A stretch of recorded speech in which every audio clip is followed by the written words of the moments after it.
समस्या तो वही आती है ना।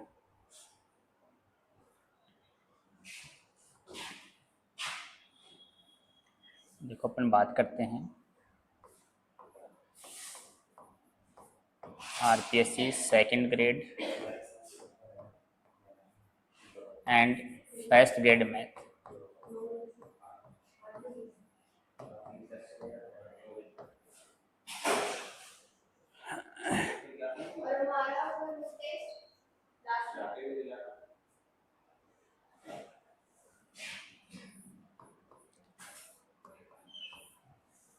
देखो अपन फर्स्ट ग्रेड और सेकंड ग्रेड जो है इसमें कंबाइंड चलेगा अपना। कंबाइंड क्यों चलेगा, रीजन क्या है, क्योंकि पहले हम बात करें जैसे सेकंड ग्रेड की।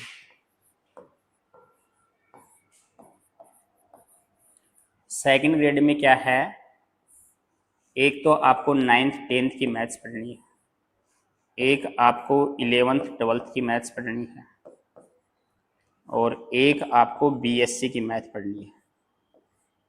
यानी ये मैथ्स तो रहेगी सेकंड ग्रेड के लिए कि 9th 10th रहेगी, जिसके अंदर 11th 12th रहेगी और बीएससी रहेगी।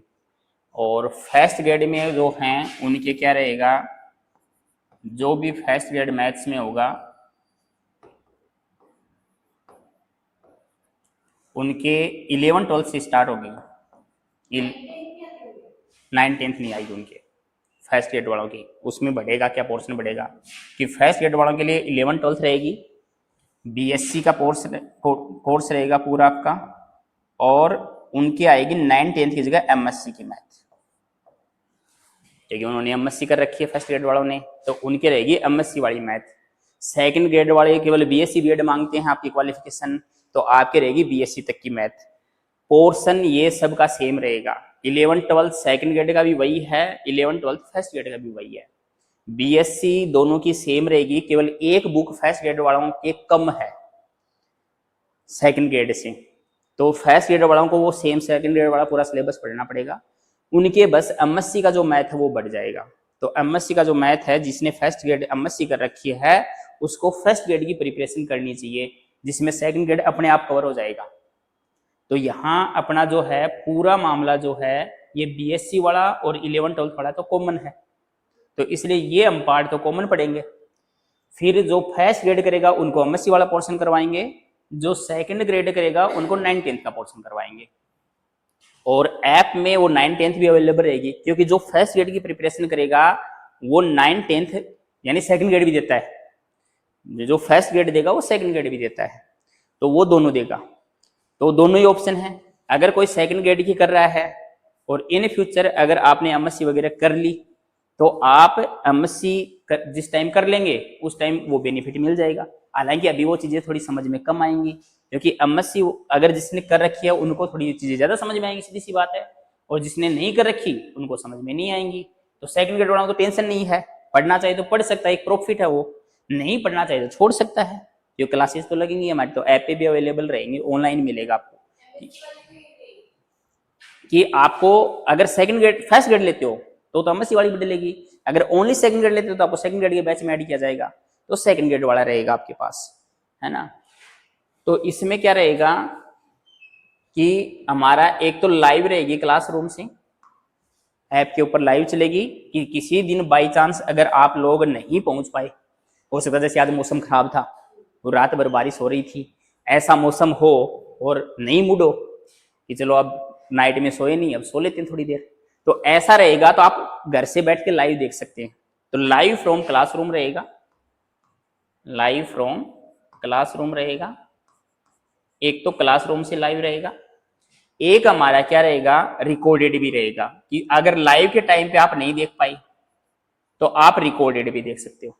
जैसे कुछ ऐसे बच्चों ने भी ऑनलाइन ले रखा है जो पहले से गवर्नमेंट जॉब में है, कोई सेकंड ग्रेड टीचर है जिसको फर्स्ट ग्रेड की प्रिपरेशन करनी है, तो ऐसे बच्चों ने भी लाइव ले रखा है, हमारा ऑनलाइन ऐप वो परचेज कर रखा है कोर्स, तो उनको ये सुविधा, क्योंकि वो उस टाइम स्कूल में रहते हैं तो वो उस टाइम नहीं देख पाते, तो फिर वो बाद में रिकॉर्डेड देख सकते हैं। रिकॉर्डेड आपका एग्जाम तक रहेगा, यानी जिस दिन आपका एग्जाम है वहां तक कोई दिक्कत नहीं रहेगी रिकॉर्डेड में, एग्जाम के बाद आपका कोर्स डिलीट हो जाएगा, सीधी सी बात। और तो जब तक आप सेकंड ग्रेड का, जैसे फर्स्ट ग्रेड पहले है इस बार, फर्स्ट ग्रेड तो पहले है, तो डेट भी आ चुकी है, तो माइंड में ये भी किंतु परंतु नहीं है कि कब एग्जाम होगा, कब नहीं होगा, कब सिलेबस होगा, सब कुछ डिसाइडेड है। ऑलरेडी टाइमली सिलेबस होगा और एग्जाम का टाइम टेबल होगा। इस बार फर्स्ट ग्रेड पहले है, सेकंड ग्रेड बाद में है। इसी बार भी यही था कि फर्स्ट ग्रेड पहले थी, सेकंड ग्रेड अब जाके है ना। तो अभी बच्चे उसमें उलझे भी हुए हैं अभी सेकंड ग्रेड वाले में कि 10-11 के बाद 11 तारीख को एग्जाम उनका, तो उसके बाद आ पाएंगे बच्चे, क्योंकि रिपीटर भी आएंगे और भी है, तो उसमें भी उलझे हुए हैं। कुछ बच्चे जैसे रीट वगैरह में भी अभी लगे हुए हैं, तो जनवरी में रीट है, तो कई ऐसे हैं जो जनवरी बाद जागेंगे कि अब मेरे पास 5-6 महीने हैं, अब मैं सेकंड ग्रेड की तैयारी कर लूँ, क्योंकि एग्जाम जुलाई में है और 5-6 महीने तैयारी करने वाले के लिए तो सफिशिएंट है। नहीं तैयारी करे तो सही कितना ही टाइम लग जाएगा। क्या देखो टाइम तो चाहिएगा, ये तो मतलब सिलेक्शन तो तभी होगा जब आज से ही आप कंटिन्यूटी के साथ लगोगे, कि जैसे आज से ही क्लास स्टार्ट हो गई तो आज से आप कंटिन्यूटी के साथ लगोगे, तब जाके एग्जाम तक आपका क्या है रिवीजन वगैरह होगा। दूसरी चीज कि ये तो रहेगा ऑफलाइन क्लासरूम है ही अपनी, ऑफलाइन क्लासरूम चलेगी, जो क्लास में पढ़ाया जा रहा है वही आपको लाइव में मिलेगा, यानी ऐसे नहीं रिकॉर्डेड दे दिया, क्लासरूम से रिकॉर्ड होगा, जो भी चीजें हैं वो सब क्लासरूम से रिकॉर्डेड रहेगा, वो आपके ऐप के ऊपर डलेगा, वो लाइव चलेगा। तो अब बात करते हैं हम थोड़ी सी क्या, हाँ बिल्कुल कर सकते हो।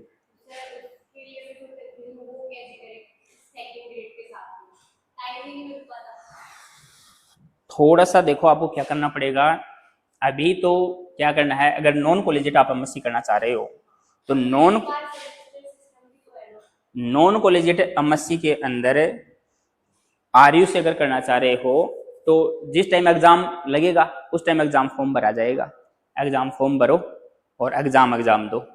उसके लिए क्या है कि आपकी मैं तो इतनी हेल्प कर सकता हूँ कि लास्ट में कुछ एक 15-20 क्वेश्चन बता दूंगा जिससे आपके पास का जुगाड़ हो जाएगा। सीधी सी बात यही है ना, क्योंकि एमएससी में देखो सिलेक्टेड चीजें आती हैं, ऐसा नहीं है वहां सब कुछ पढ़ना। देखो परसेंटेज ज्ञान लेना तब तो बात अलग है कि आपको ज्ञान चाहिए और आपको केवल डिग्री चाहिए तो बात अलग है। तो ओनली अगर आपको डिग्री ही चाहिए, केवल आपको डिग्री चाहिए, केवल डिग्री चाहिए, तो देखो एमएससी में होता क्या है, आपका जो भी पेपर, एमएससी नहीं कोई भी यूनिवर्सिटी हो, आरयू नहीं, 70 से 80% जो है वो पेपर वही आते हैं जो प्रीवियस ईयर क्वेश्चंस होते हैं। प्रीवियस ईयर क्वेश्चन से पेपर बनता है। बीएससी तो आप लोग करके आए हो, बीएससी में बस अंतर यह है कि बीएससी के अंदर आप 5 ईयर पढ़ के आते हो, बीएससी के अंदर आपको 5 ईयर पढ़ना पड़ता है, एमएससी के अंदर आपको 10 ईयर्स पेपर पढ़ने पड़ते हैं।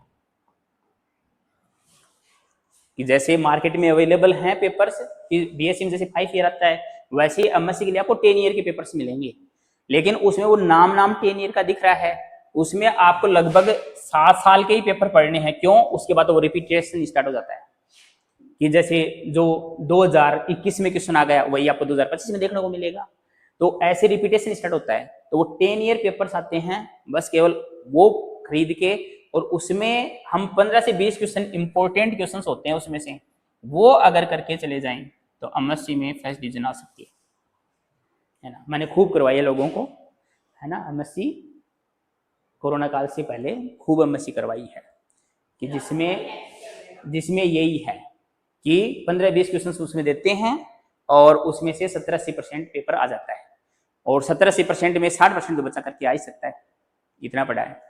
और इनमें इतना वो भी नहीं है, देखो यूनिवर्सिटी की जो कॉपियां चेक होती हैं उनमें क्या होता है कि आपको लिख के आना, सीधी सी बात है, कुछ भी लिखो उससे रिलेटेड, ये नहीं भाई क्रिकेट के बारे में पूछ रहा है तुम फुटबॉल के बारे में लिख रहे हो, तब तो देखो नंबर मिलेंगे नहीं। बाकी उससे रिलेटेड अगर आपने लिख लिया, कि जैसे इंटीग्रेशन के बारे में कोई चीज पूछ रहा है और इंटीग्रेशन से रिलेटेड आप अगर लिख रहे हो तो आपको नंबर मिलते हैं, है ना, क्योंकि अपना सिस्टम थोड़ा सा ऐसा ही है, उस पर बोलना नहीं चाहिए। अब वो है एजुकेशन सिस्टम ऐसा है। और बेस्ट तो रहेगी इसकी बजाय अगर आप कोटा ओपन से करो, अगर इजीली एमएससी करनी है आपको, कोटा ओपन यूनिवर्सिटी है, एग्जाम आपका यहीं लग जाएगा, जयपुर में सेंटर होते हैं, तो कोटा ओपन जो होती है, कोटा ओपन जो यूनिवर्सिटी है उससे करनी चाहिए। उससे प्लस पॉइंट क्या मिलता है, उसमें प्लस पॉइंट यह है कि इजीली फर्स्ट डिवीजन बन जाती है, थोड़ा इसकी बजाय थोड़ा कम पढ़ना पड़ता है, लेकिन उसका थोड़ा सा सिस्टम ये कि क्वेश्चन कहां से उठ के आ जाए, उसका वो सिस्टम नहीं है। इनका सिस्टम ये है कि अपन जो 15-20 क्वेश्चन पढ़ेंगे उनमें से लगभग वो क्वेश्चन आ जाते हैं, थोड़ा सा ये प्लस पॉइंट है। लेकिन इजीली यहाँ से होती है कि वही 15-20 अगर ढंग से करके गए तो यहाँ से भी आसानी से पास हुआ जा सकता है कोटा ओपन से। चलो वो तो बता देंगे, वो तो बाद की बात है। अभी अपन अपनी ग्रेड की बात करते हैं, है ना, ग्रेड में चलते हैं। तो देखो 2022 से पहले की अगर बात करें हम, किससे, 2022 से पहले की अगर हम बात करें तो 2022 से पहले एक पेपर पैटर्न फिक्स था। क्या फिक्स था पेपर पैटर्न का? फिक्स ये था कि वहां जो आपका स्कूल लेवल, अब 9, 10th, 11th, 12th को हम क्या बोलेंगे, पूरा स्कूल लेवल बोलेंगे, कि स्कूल लेवल से आपको सेकंड ग्रेड के पेपर में 90 क्वेश्चन मिलते थे। फिक्स था मामला कि वहां से 90 क्वेश्चन आएंगे, जिनमें 15 से 20 क्वेश्चन तो आएंगे 9, 10th के, और जो बच गए वो आएंगे 11, 12th की। जैसे 20 आ गए तो 70 बच गए, 70 क्वेश्चन आएंगे 11, 12th के। ये फिक्स मामला था। बीएससी के जो आपका कॉलेज लेवल है, कॉलेज लेवल का जो मामला था वो फिक्स था, 40 क्वेश्चन आएंगे। कॉलेज लेवल से फिक्स थे कि 40 से ज्यादा क्वेश्चन नहीं आएंगे। तो लोग इस पोर्शन पे ध्यान कम देते थे कि 40 क्वेश्चन आ रहे हैं क्योंकि उधर से 90 दिख रहे हैं, और उसमें बच्चे ज्यादा मेहनत भी करके आते हैं क्योंकि 10th में बोर्ड है, अपनी साइकोलॉजी वही रहती है, घर वालों की वही रहती है, 12th में बोर्ड है, तो घर वाले वहां तो पैसे खूब खर्च करते हैं कि 11, 12th में ट्यूशन भी लगा दो, कोचिंग भी करवा दो, IIT की करवा दो, JEE की करवा दो, तो वो पोर्शन तो रहता है अच्छा बच्चों का। इसलिए 2022 से पहले जो सिलेक्शन था, 20-22 से पहले, वो यहां से हो जाता था। मतलब ये अगर थोड़ी सी नॉर्मली भी पढ़ ली कि जैसे कुछ सीधे सीधे क्वेश्चन आते थे, लोग आंसर रट के चले जाते थे, आंसर रटने से भी काम हो जाता था कॉलेज लेवल पे। पहले रियलिटी है 2020 से पहले बहुत सारे ऐसे लोग लगे हैं जो आंसर याद करके लग गए कॉलेज लेवल के, क्योंकि वहां पहले फिक्स मामला था, कॉलेज से क्वेश्चन सेम उठ के आता है। 11, 12th में जैसे डीपली क्वेश्चन दे दिया तो किसी से नहीं होगा, है ना, लेकिन वहां से इतना डीपली नहीं आता। वहां से जो कॉलेज लेवल है, इसमें आपके होता क्या है, आप या तो ज्यादातर JPH की बुक पढ़ के आए हो या नवकार पब्लिकेशन की बुक पढ़ के आए हो। कि जैसे कोई बच्चा अजमेर यूनिवर्सिटी वगैरह से है या बीकानेर यूनिवर्सिटी से, वो तो पढ़ते नवकार की। अपने RU राजस्थान यूनिवर्सिटी है, इधर सीकर में शेखावट यूनिवर्सिटी है, इन वाले ज्यादातर पढ़ते हैं JPH, है ना। तो ये दो बुक्स ही पढ़ के आते हैं बच्चे, या तो JPH की बुक्स या नवकार की बुक्स कॉलेज लेवल पे।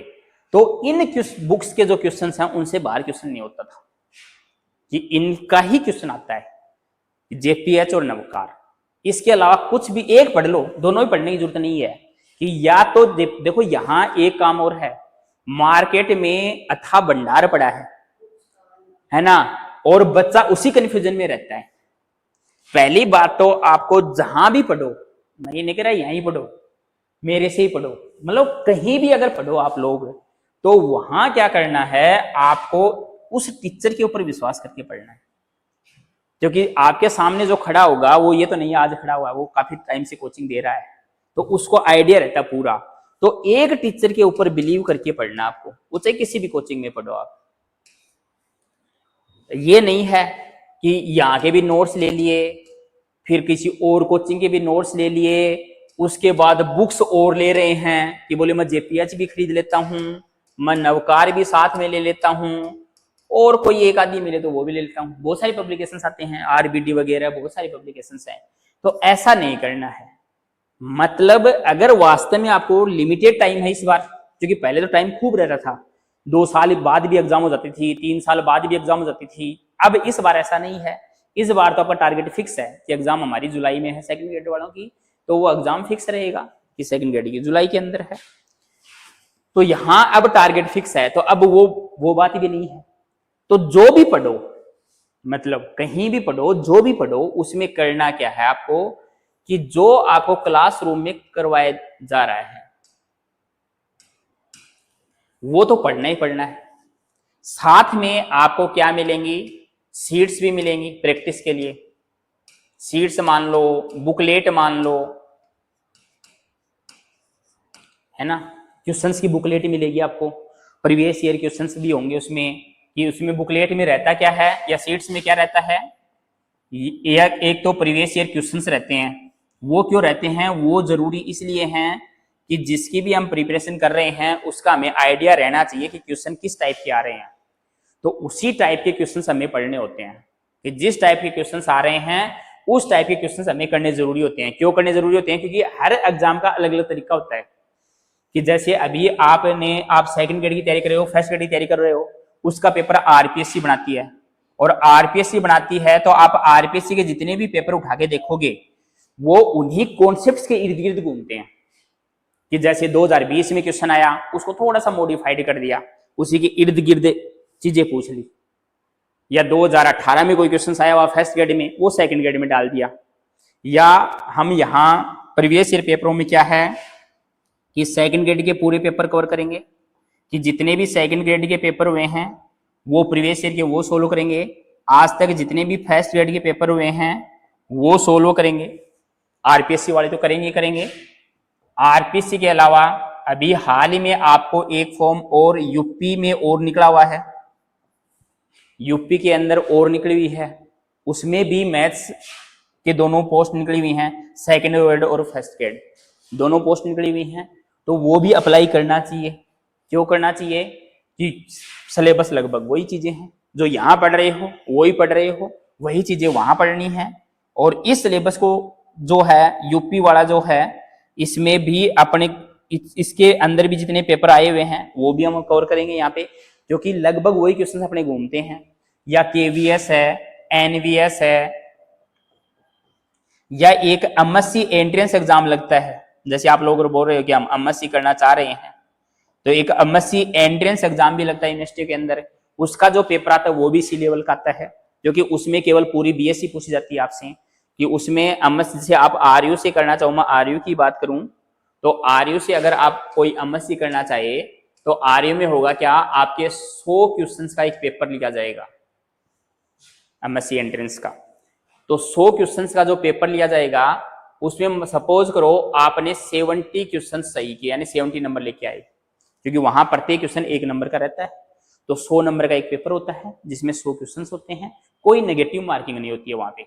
ये थोड़ा सा प्लस पॉइंट है, मतलब तुक्का मार सकते हो, सेकंड ग्रेड में ऐसी भूल नहीं कर सकते, तो वो थोड़ा सा प्लस पॉइंट है। और 70 नंबर जो, जैसे सपोज करो किसी बच्चे के 70 नंबर आ गए, उसका निकाला जाएगा 70%। तो 70% कितने हो गए, 49 मार्क्स हो गए। और आपके बीएससी में कोई परसेंटेज है, सपोज करो 70% ही है, मैं तो मान के चलता हूँ, अब है कितने वो तो आप जानो, कि मान ले 70 या 70 से ऊपर हैं, तो हम मिनिमम ये मान लेते हैं कि आपके 70% मार्क्स हैं, उसका जो है वो 30% फाइंड किया जाएगा, मतलब 7 ये 21 नंबर हो गए, तो 21 ये हो गए। तो इन दोनों को क्या किया जाता है, ऐड किया जाता है। तो ऐड करने पे ये आपके कितने बन गए, 70 हो गए। तो ये जो है दोनों को ऐड करने के बाद जो है कट ऑफ में आना पड़ेगा आपको, कि अब हो सकता है कि आप 70 पे रहे और कट ऑफ रह गई 72, तो 72 तक नंबर वाले लिए जाएंगे, या नीचे जा रही है तो आप उसमें शामिल हो गए। तो टोटल जो है वो वहां 90 सीट्स होती हैं। पूरे राजस्थान के बच्चे भी एग्जाम देंगे, कुछ हरियाणा के बच्चे भी एग्जाम देंगे, उनमें से 90 स्टूडेंट सेलेक्ट किए जाते हैं। तो 90 में अगर मतलब आप कट ऑफ में आ गए, वही बात है ग्रेड वाली, कि यहाँ भी सेकंड ग्रेड में कब लगोगे, जब आप कट ऑफ से ऊपर नंबर होंगे। तो यहाँ भी वही है कि जैसे आपके कट ऑफ, यहाँ सेम सिस्टम है, जनरल वालों की कट ऑफ अलग रहेगी, ओबीसी वालों की अलग रहेगी। जैसे जनरल की रह गई सपोज करो 75, तो ओबीसी की रह गई 70, फिर SC ST वो सब कैटेगरी वाइज रहेगा मामला। तो उस कट ऑफ से अगर आप ऊपर हो, जिस भी कैटेगरी में आ रहे हो, और उससे ऊपर हो तो आपका सिलेक्शन है, उससे ऊपर नहीं तो आपका सिलेक्शन बाहर है। तो वहाँ 90 सीट्स होती हैं। अगर यूनिवर्सिटी कैंपस से कोई करना चाहिए कि मैं रेगुलर एमएससी करना चाहता हूँ और जाके करना चाहता हूँ, तो सिस्टम रहेगा ये। बाकी अब आपके पास वो उतना टाइम है नहीं, क्योंकि या तो एमएससी कर लो या ग्रेड ही कर लो, तो वो दोनों चीजें सेम हैं। रेगुलर करोगे तो भी वही बात है, प्राइवेट करोगे तो भी वही बात है, क्योंकि ग्रेड फर्स्ट ग्रेड में दोनों ही लगेंगे, कोई रोल नहीं है उसका। हाँ, जहाँ थोड़ा सा इंटरव्यू होता है वहां थोड़ा सा बेनिफिट रेगुलर वाले को दे दिया जाता है, जैसे कॉलेज लेक्चरर के एग्जाम्स है उसमें थोड़ा सा बेनिफिट मिल जाता है। बाकी ऐसा कोई रूल नहीं है, आप कहीं से करो, आपकी डिग्री होनी चाहिए, चाहे आप प्राइवेट करो, चाहे आप रेगुलर करो, चाहे आप कोटा ओपन से करो, कहीं से भी करो, सब सेम है। तो ये रहेगा, तो उसका भी लेवल जो है वो अपना वही है जो अपन यहाँ पढ़ेंगे, बीएससी वाला पोर्शन है ना, उससे तो बहुत हाई पढ़ेंगे अपन, उसमें जो आएगा तो वो दे सकते हो, आपके पास एक चांस रहेगा जून के आसपास, ये एग्जाम लगता है जून के अंदर, तो आप उस वहां दे सकते हो अगर कोई नेक्स्ट ईयर एमएससी करना चाहे तो, वरना अपनी साल बचाना चाहते हो इसी बार स्टार्ट करो, कोई रुकने वाली बात नहीं है। तो ये काम कर सकते हो। तो उसमें भी जितने भी लगभग क्वेश्चंस आए हैं हम वो भी कवर करेंगे, क्योंकि लेवल लगभग वही है, इधर वही फर्स्ट ग्रेड सेकंड ग्रेड वाले उठ के उधर आते हैं, तो सब चीजें वही उसी के अंदर कवर हो जाएंगी। तो जितने भी क्वेश्चंस मतलब इस लेवल के एग्जाम के जहीं भी जितने भी एग्जाम हम पढ़े वो सब हम कवर करेंगे, क्वेश्चंस वो सब हमारे पीवाईक्यू में मिलेंगे। अच्छा, कॉलेज लेक्चरर का जो पेपर होता है उसका लेवल थोड़ा सा ही रहता है, तो जिस जिस लेवल के क्वेश्चंस हमारे हैं वो क्वेश्चंस हम यहाँ कवर करेंगे। एक कॉलेज लेक्चर का होता है, एक पॉलिटेक्निक कॉलेज लेक्चर का होता है, तो ये भी हम यहाँ हमारी सीट्स में आपको देखने को मिलेंगे, जो आपको प्रीवियस ईयर क्वेश्चंस की सीट मिलेगी उसमें वो सब क्वेश्चंस कवर होंगे कि जितने भी लेवल का हम पढ़ पाए, क्योंकि अब वो लेवल दिख रहा है, चीजें वही है।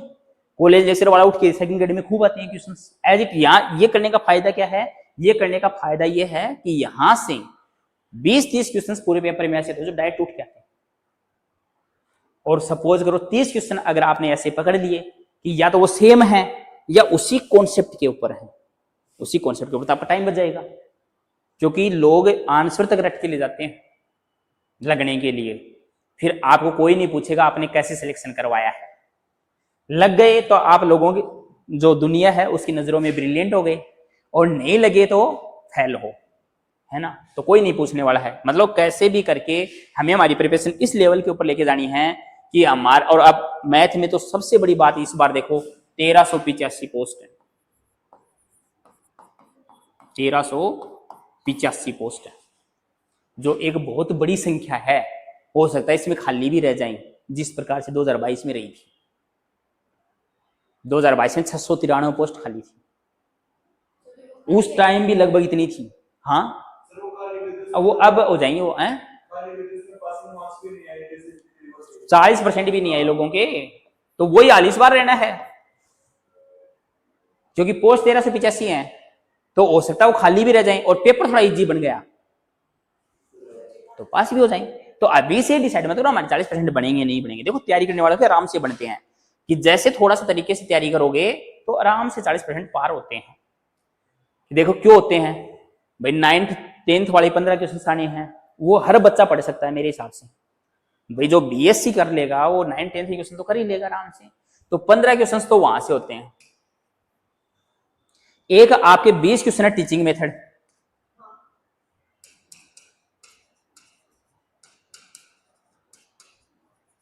और लगभग बच्चा जो है वो 20 में से 15 के समथिंग, मतलब 2 ऊपर नीचे मान सकते हो, कोई 17 कर देगा कोई 13 कर देगा, तो लगभग स्टूडेंट 15 क्वेश्चन हम एवरेज मान सकते हैं कर सकता है।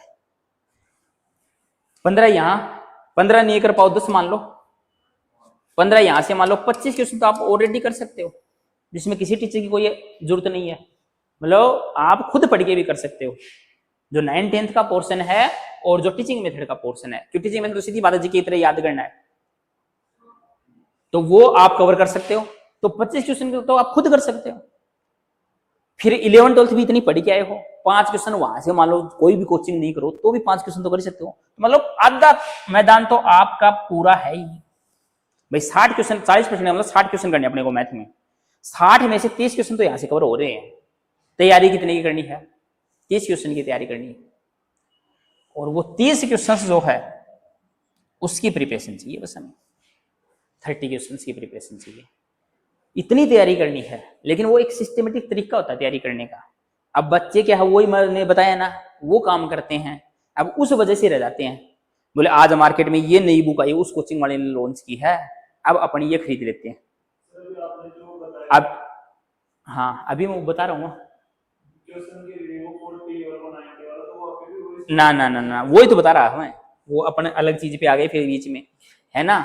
तो आपको क्या मिलेंगे, मैं ये कह रहा था, एक तो प्रैक्टिस ईयर क्वेश्चंस मिलेंगे और एक प्रैक्टिस सेट मिलेगा उनके अलावा, मतलब उन क्वेश्चंस के अलावा उसमें क्या होगा, जो क्वेश्चंस आ सकते हैं, मतलब अपनी एग्जाम्स के अंदर करंट टाइम में किस टाइप के क्वेश्चंस बन रहे हैं, उस टाइप के प्रैक्टिस क्वेश्चंस का सेट मिलेगा। तो वो इतनी चीजें अगर आपने ढंग से कवर कर ली, मैं पहले बता रहा हूं ईमानदारी से कि जो भी पढ़ाएंगे उसको अगर आपने ढंग से पढ़ लिया, वो चाहे बीएससी का पोर्शन हो, वो चाहे 11th-12th का पोर्शन हो, वो चाहे 9th-10th का पोर्शन हो, उसको अगर ढंग से विश्वास करके पढ़ लिया ना तो 40% तो आराम से आ जाएंगे, सोचने की जरूरत ही नहीं है। लेकिन वो हम जैसे जैसा बताएंगे उसके अकॉर्डिंग काम करना आपको पड़ेगा।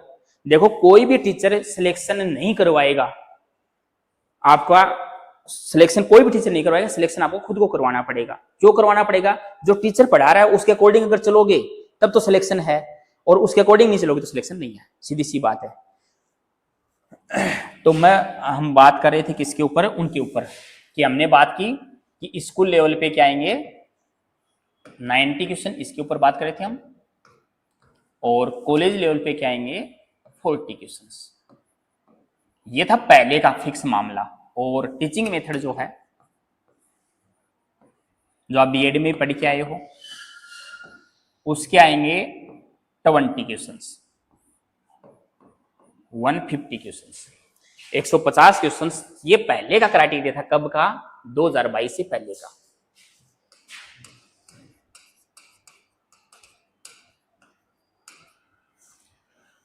तो उस टाइम तो मामला फिक्स था, तो माइंड में ये रहता था हमारे कि हमें कॉलेज पे थोड़ा कम ध्यान देना है, हमें स्कूल पे ज्यादा ध्यान देना है, और स्कूल पे ज्यादा ध्यान देके हम सिलेक्शन करवा सकते हैं, क्योंकि 90 क्वेश्चन स्कूल से आएंगे, 20 क्वेश्चन यहाँ से आएंगे, 110 क्वेश्चन आएंगे। और उस 2022 से पहले ये भी नहीं था 40% लेके आने, ये भी क्राइटेरिया नहीं था। तो लोग मैथ की बजाय, क्योंकि सबको पता है मैथ में तो 5-10 बढ़ा सकते हैं अपन, भाई कितनी प्रैक्टिस कर लेंगे, 5-10 क्वेश्चन का अंतर रख सकते हैं, तो लोग जीके को ज्यादा पढ़ते थे, और जीके के दम पे लगभग सिलेक्शन हो जाता था। मैथ्स में अगर 50 क्वेश्चन भी सही कर दिए, देखो 50 से कम भी तो हुआ तब भी नहीं होता था, 50 क्वेश्चन तो तब भी सही करने पड़ते थे। तो बस लोगों का थोड़ा सा माइंड की साइकोलॉजी चेंज कर दी उन्होंने, कि 50 क्वेश्चन पे पहले भी सिलेक्शन हो रहा था, आज किस पे हो रहा है, प्लस 10 क्वेश्चन और बढ़ने हैं, बस ये बढ़ा है, आज 60 करने हैं, इतना ही अंतर आया है। तो एक तो अंतर ये आया है, लेकिन बस वो हमारे माइंड पे एक बाउंडेशन लगा दी उन्होंने कि 40%, 40%, 40%। अगर 40 नहीं आएंगे तो सिलेक्शन वैसे भी नहीं है, पहले भी नहीं था, पहले भी 50 से कम आते थे तो जिक्के के दम पे नहीं होता था कि अकेले जिक्के के दम पे ही हो जाए। तो वहां भी जिक्के में पहले भी क्या थे, जब 40% की बाउंडेशन नहीं थी तो मेरिट 260 नंबरों के आसपास रहती थी, और 260 के आसपास रहती थी, मतलब 50 क्वेश्चन अगर मैथ में करने हैं तो जिक्के में आपको 80+ क्वेश्चन सही करने पड़ेंगे, तब जाके यहां पहुंचोगे, और जिक्के में इतने करना। तो इसलिए जिनका जिक्के अच्छा तो था तो उनका भी सिलेक्शन हो जाता था। अब इन्होंने बाउंडेशन लगा के दोनों को कवर कर दिया कि जिक्के अच्छा भी नहीं है, दोनों ठीक ठाक हैं, तो सिलेक्शन हो सकता है कि अब जिक्के में भी 40 क्वेश्चन करो आप, और मैथ्स में आप 60 क्वेश्चन करो। तो ये तो पहला क्राइटेरिया पार करने का, ये हमें पार करना ही करना पड़ेगा। अगर ये पार नहीं हो रहे, यानी 100 क्वेश्चन अगर हमसे नहीं हो रहे हैं तो सिलेक्शन से हम बाहर हैं। बस ये थोड़ा सा बाउंडेशन लग गई। अब 100 से आपने अगर 20 क्वेश्चन एक्स्ट्रा कर दिए तो सिलेक्शन है, फिलहाल करंट सिचुएशन को देखते हुए तो सिलेक्शन है, क्योंकि इस बार पोस्ट इतनी है 1385, और पोस्ट इतनी है तो इसका मतलब सिलेक्शन जो है वो लगभग 40 से 50% के बीच रहना है। भाई 40 तो पार करना ही करना पड़ेगा, ओबीसी जनरल वालों को तो, बाकी को तो 35 ही करना है। भाई जो कोई एससी में है, एसटी में है, उनको तो 35% ही लेके आने हैं, तो ओबीसी जनरल वालों को 40 लेके आने हैं। तो 40 से थोड़ा सा एक्स्ट्रा कर दोगे तो आपका सिलेक्शन है, सिलेक्शन है। तो मैथ से आसान सिलेक्शन किसी में नहीं है अगर सोचा जाए तब तो। लेकिन बस वो पोस्ट खाली रह गई, इसलिए बच्चों के माइंड में ऐसा हो गया कि पोस्ट खाली रहती है मैथ्स में, इसका मतलब पता नहीं सिलेक्शन होगा कि नहीं होगा। तो इसका मतलब उन्होंने ढंग से प्रिपेयर नहीं कर पाए वो अपने आप को, इसलिए पोस्ट खाली रह गई। क्योंकि या तो मैथ्स में नहीं बने, या जिसके मैथ्स में बन गए उसके जीके में नहीं बने।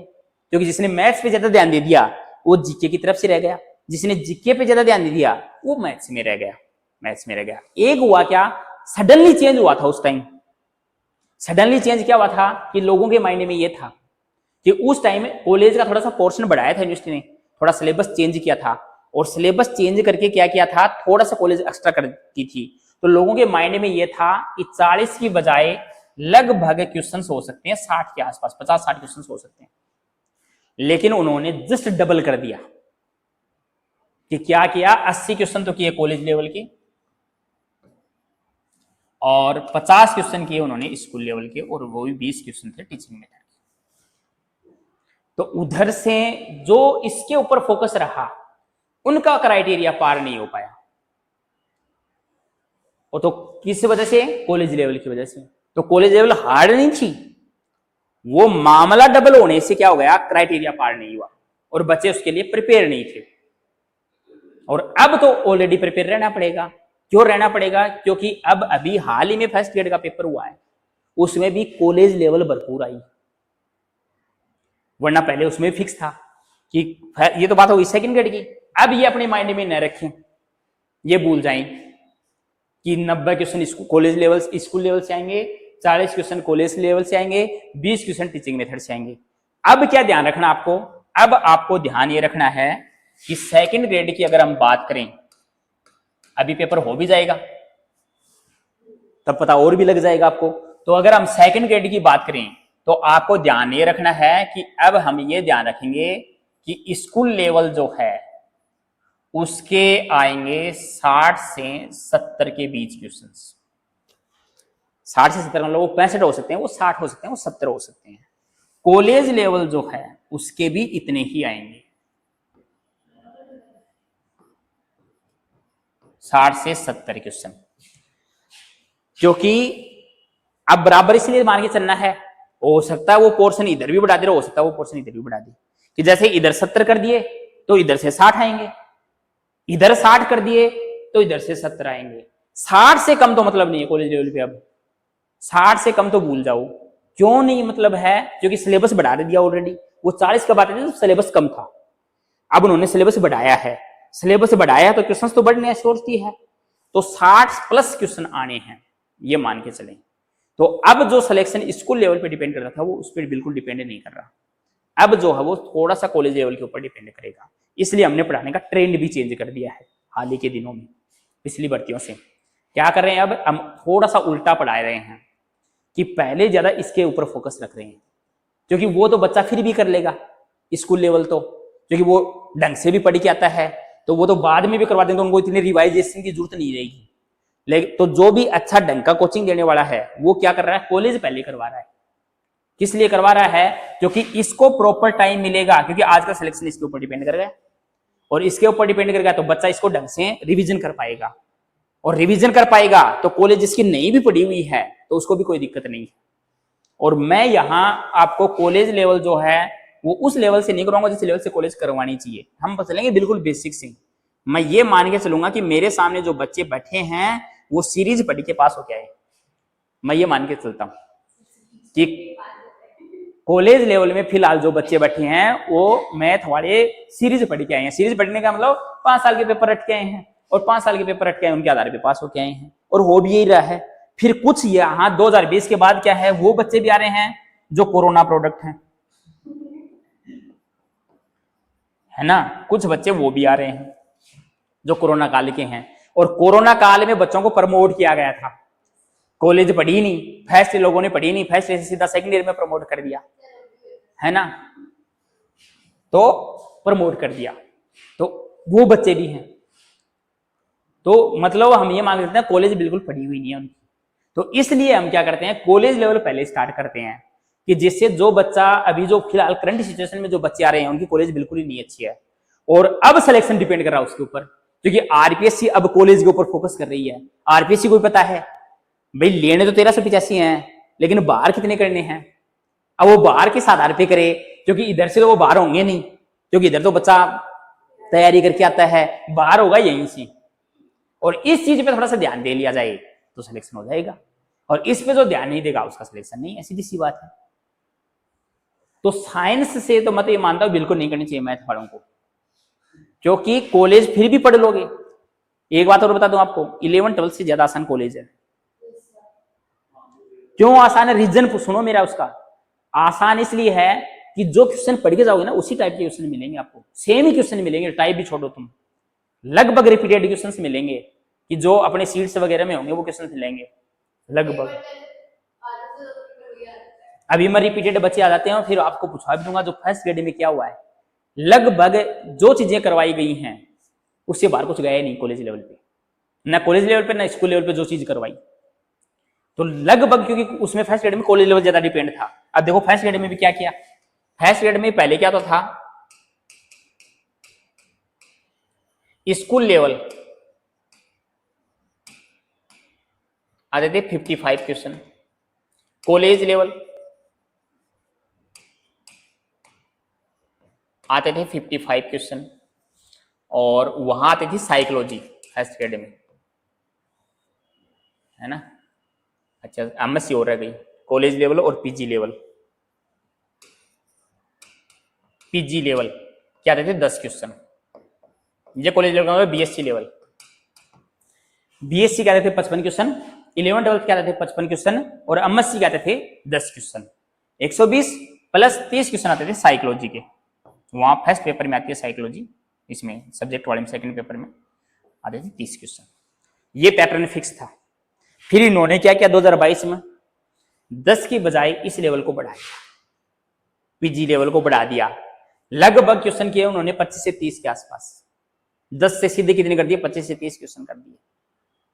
और उस पोर्शन को अब इधर बढ़ेंगे तो बीएससी तो कम हुई नहीं, ये पोर्शन वापस कम हो गया, स्कूल लेवल कम हो गई।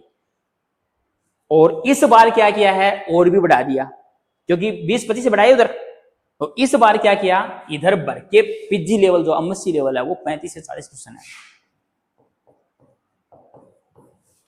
यानी 90 क्वेश्चन जो है फर्स्ट ग्रेड में वो आए हैं कॉलेज लेवल के, बीएससी और एमएससी के।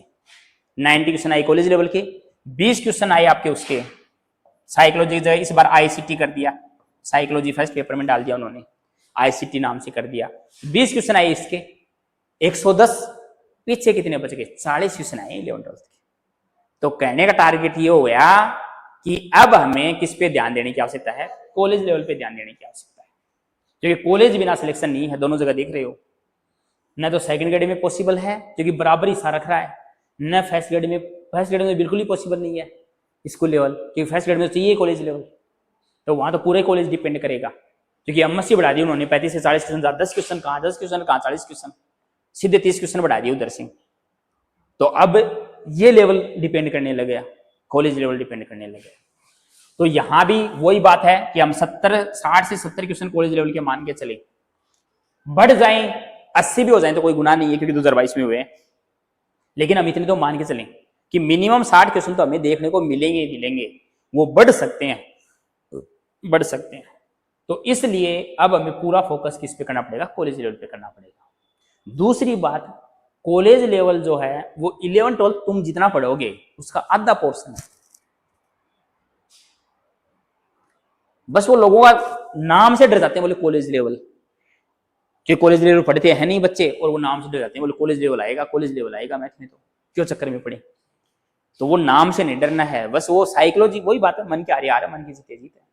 आपने ठान लिया तो सिलेक्शन ले जाओगे, और ये कर लिया कि हमारा 40% ही नहीं आएंगे नहीं आएंगे, 1% ये होगा ना नहीं आएंगे, तो फिर नहीं आएंगे, छोटी है। क्योंकि माइंड ही आपका वो कर रहा है, तो आपको माइंड ही बार बार वही चीज रिपीट करेगा, अरे क्यों नहीं आएंगे, आराम से आएंगे। कॉलेज लेवल में मैं कह रहा हूँ 60 में से अगर तुम ढंग से तैयारी करोगे तो 45 से 50 क्वेश्चन सही किए जा सकते हैं, जबकि स्कूल में नहीं कर सकते। कॉलेज के आप इतने क्वेश्चन सही कर सकते हो। क्यों कर सकते हो, उसका रीजन क्या है, क्योंकि जेपीएच की बुक के बाहर या नौकार की बुक के बाहर कुछ जाना नहीं, क्वेश्चन उनके बाहर जाना नहीं है। जाएगा तो सेम उसी लेवल का होगा, मतलब उसी कॉन्सेप्ट के ऊपर होगा, कॉन्सेप्ट आ रहा तो क्वेश्चन सोल्व हो जाएगा। तो इसलिए कॉलेज लेवल के खूब मैंने लोग देखे हैं जो आराम से 50-50 क्वेश्चन सही कर सकते हैं, 70 क्वेश्चन अगर आ रहे हैं आराम से कर सकते हैं। तो हो गया आपको तो क्राइटेरिया पार। अगर इस पोर्शन पे ध्यान दे लिया जाए ढंग से थोड़ा सा, तो क्राइटेरिया पार है। अब देखो 90 क्वेश्चन आ गए फर्स्ट ग्रेड में, करने कितने 60 क्वेश्चन, 90 के अलावा 20 क्वेश्चन ये भी हैं, 110 क्वेश्चन पढ़ने की जरूरत पड़ी, स्कूल लेवल पढ़ने की जरूरत ही नहीं पड़ी, आराम से सिलेक्शन हो रहा है वहां से। क्वेश्चन कितने चाहिए 60, लेकिन 60 तो मिनिमम है। तो यहां से कवर हो गए, 9 10th आपकी कवर हो गई, टीचिंग मेथड आपका कवर हो गया, 11 12 बचा हुआ है। ऐसा नहीं उसमें भी हम कुछ नहीं कर पाएंगे, उसमें भी तो करेंगे भैया। जैसे 40 क्वेश्चन आए तो ये मान के चलो 20 तो कर ही दोगे, 15 कर दोगे तो वो भी हो गए। तो लगभग जो बच्चा, मैं ये मानता हूं मैथ में 70 से 80 क्वेश्चन सही कर देगा, उसका सिलेक्शन कोई रोकने वाला नहीं। 150 में से 70-80 का मतलब 75 मान लो, आधे क्वेश्चन, 50% क्वेश्चन जिसने मैथ में कर दिए ना, उसका मैथ की तरफ से सिलेक्शन है। रुकेगा तो फिर किससे रुकेगा? जीके से रुकेगा। और उसमें तुम कितना भी बढ़ा सकते हो जीके में, भाई वहां तो 40 चाहिए मिनिमम। अब 40 क्यों जरूरी है? आप 60 करो ना, वहां पे 70 करो, क्योंकि वहां तो रट्टाफिकेशन वाला मामला है। जिसकी रटने की कैपेसिटी ज्यादा होगी उसके जीके में नंबर ज्यादा होंगे, जिसकी रटने की कैपेसिटी कम होगी उसके नंबर कम होंगे। तो वो उधर बढ़ा सकते हो आप। मैथ में बस इतना फोकस रखो कि हम 70-80 के आसपास पहुंच जाएं।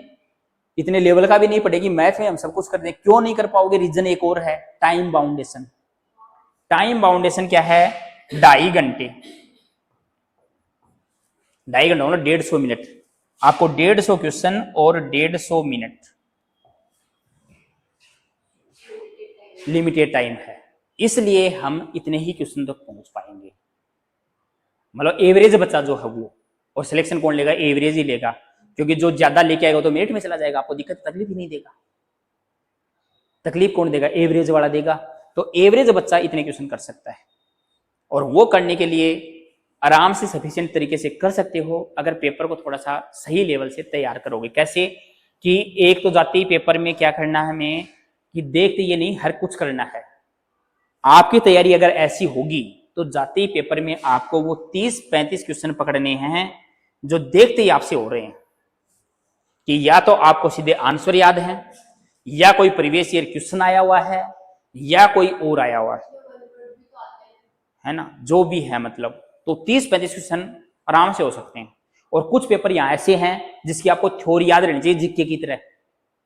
अगर वो याद है तो थ्योरेटिकल क्वेश्चंस आते हैं, या कैलकुलेशन वाले भी नहीं मामला पूरा कि भाई कैलकुलेशन करनी है हमें, कि कुछ क्वेश्चंस ऐसे होते हैं जो थ्योरी बेस होते हैं, बस हमें ये पता होना चाहिए ये होता तो ये होता है, बात खत्म।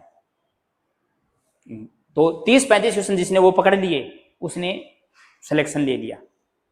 फिर बचे 30-35 और फिर अब ये 30-35 क्वेश्चन ऐसे होंगे जिनमें 30 मिनट भी नहीं लगनी। क्यों नहीं लगनी? क्योंकि तो आपको इसलिए याद है ही, या तो कोई ट्रिक लग रही है, या कोई देखा हुआ क्वेश्चन है, या आपको आंसर याद है। इस लेवल की तैयारी है आपकी। तो 30-35 क्वेश्चन अगर कर लिए तो बचे 40 क्वेश्चन और 75 बढ़ाने के लिए। तो 40 क्वेश्चन बची हुई आपके 2 घंटे हैं, 2 घंटे में 120 मिनट है। 120 मिनट में आराम से 40 क्वेश्चन सोल्व कर सकते हो मैथ के, कोई दिक्कत नहीं है। तो थोड़ा सा तरीके से पढ़ोगे तो कोई हार्ड नहीं है। मैथ में सिलेक्शन सबसे आसान है, बस आपकी साइकोलॉजी डिपेंड करती है कि आप किस हिसाब से सोचते, किस हिसाब से हो। तुम तो यही दुखे रहे हो। कॉलेज लेवल पे बात करो ना, जो कॉलेज लेक्चर का पेपर होता है उसमें 150 क्वेश्चन का एक पेपर होता है बीएससी लेवल का, 150 क्वेश्चन का एक पेपर होता है एमएससी लेवल का, और 100 क्वेश्चन का पेपर होता है जीके का। 3 पेपर पास करने पड़ते हैं कॉलेज लेक्चरर में, प्लस इंटरव्यू।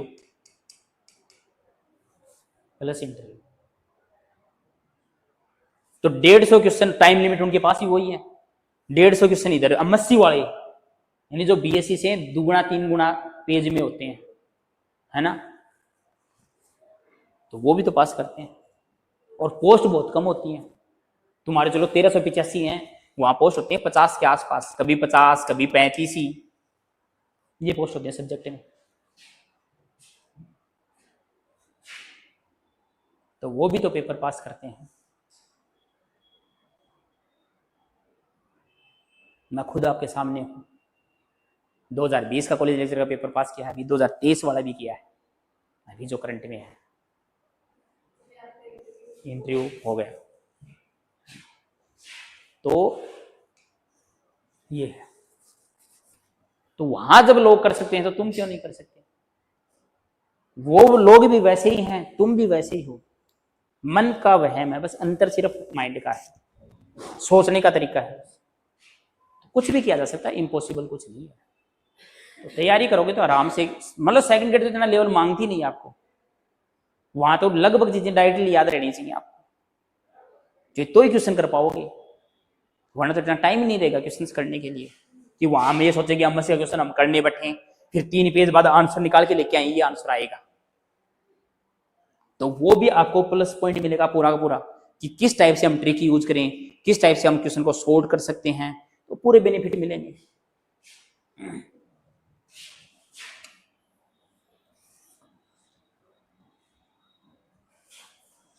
तो हम बात करते हैं अब ये फिक्स हो गया कि हमें कॉलेज लेवल पे ज्यादा फोकस रखना है, हमें कॉलेज लेवल पे ज्यादा फोकस रखना है अगर सिलेक्शन लेना है। तो स्कूल लेवल पे थोड़ा सा कम फोकस रखना उतना ही उस पर भी, लेकिन उस पर कम रखना है, क्योंकि पहले हमें कॉलेज लेवल पे ज्यादा फोकस रखना है।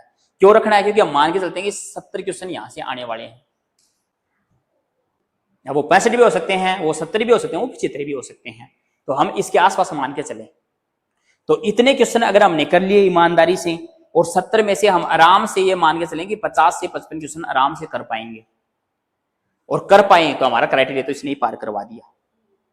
बाकी चीज तो हमारा सिलेक्शन करवाएंगी, जो 20-25 क्वेश्चन हमें एक्स्ट्रा चाहिए वो करवाएंगे। तो ये पार्ट अगर आपने ढंग से कर लिया तो कोई दिक्कत नहीं है। इसको हम बेसिक से लेकर हाई लेवल तक लेके जाएंगे, क्योंकि हम ये मान के चलेंगे पेपर कैसा भी बन जाए, क्योंकि जैसे 2022 में उसने अनसर्टेनिटी पैदा की है, वैसे ही हम मान के चलेंगे कि पेपर किसी भी लेवल का बन सकता है। तो हम सेकंड ग्रेड के पेपर से लेकर कॉलेज लेक्चर तक के पेपर कवर करेंगे, कि जो हमारे टॉपिक है वो तो वहां तक का कवर हो जाए, कि हमें इन फ्यूचर भी दिक्कत नहीं हो एग्जाम देना पड़े तो। क्योंकि थोड़े दिन बाद ये भी होगा कि आज जैसे तुम फर्स्ट सेकंड ग्रेड बन गए, फिर आपके मन में आने लगेगा जब लेक्चरर को देखोगे तो मतलब लेक्चरर बनो, तो आप एमएससी भी करोगे, और उस टाइम आपको ये नहीं है वापस कोचिंग कर पाओगे, इतना टाइम रहेगा ही नहीं। तो उस चीज की अभी से प्रिपरेशन करके चलो आराम से, कहाँ दिक्कत है। फिर जब लेक्चरर बन गए तो फिर आएगा कि मैं तो कॉलेज लेक्चरर बनूं, तो स्कूल लेक्चरर ही है ना, या आरएएस बनूं। क्यों लोगों के ख्वाब बढ़ते जाते हैं। अभी तो ये होता है कि हमें चाहिए मिल जाए 4th ग्रेड में एक नौकरी चाहिए, क्योंकि लोगों का समाज का जो नजरिया है, अपने गांव के जो लोग हैं उनका नजरिया सीधा सही है कि हमें नौकरी चाहिए, वो चाहिए चपड़ासी, गवर्नमेंट होना चाहिए, चाहे प्राइवेट में अगला 2 लाख रुपए कमा रहा हो, कोई काम का नहीं है, वो चपड़ासी ठीक है 20-25 हज़ार ही कमाओ चाहिए, है ना। तो लोगों का जो नजरिया है उसको देखते हुए आपको लगना पड़ेगा, न चाहते हुए भी लगना पड़ेगा, कई बार ऐसा होता है ना। और लड़कों की तो सबसे बड़ी समस्या है, लड़कियां चलो फिर भी न लगी तो कोई लगने वाला मिल जाएगा उनको, लेकिन लड़कों के लिए तो बहुत बड़ी प्रॉब्लम है ये, क्योंकि गांव में आजकल शादियां नहीं हो रही, इतने बच्चे कुंवारे फिरते हैं बिना जॉब के, है ना।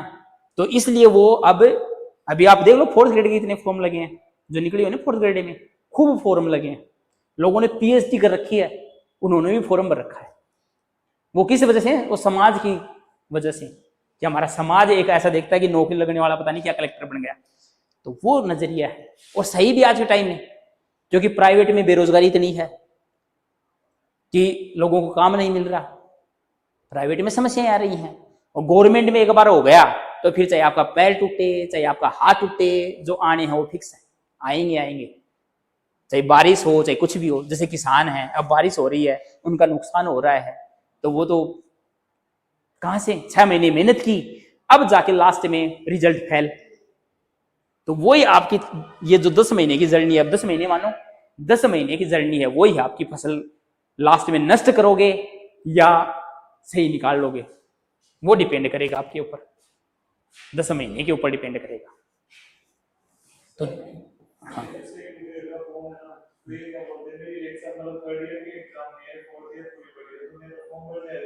बिल्कुल आराम से, इसमें होना क्या चाहिए, फॉर्म भरने में कोई दिक्कत नहीं है। लास्ट में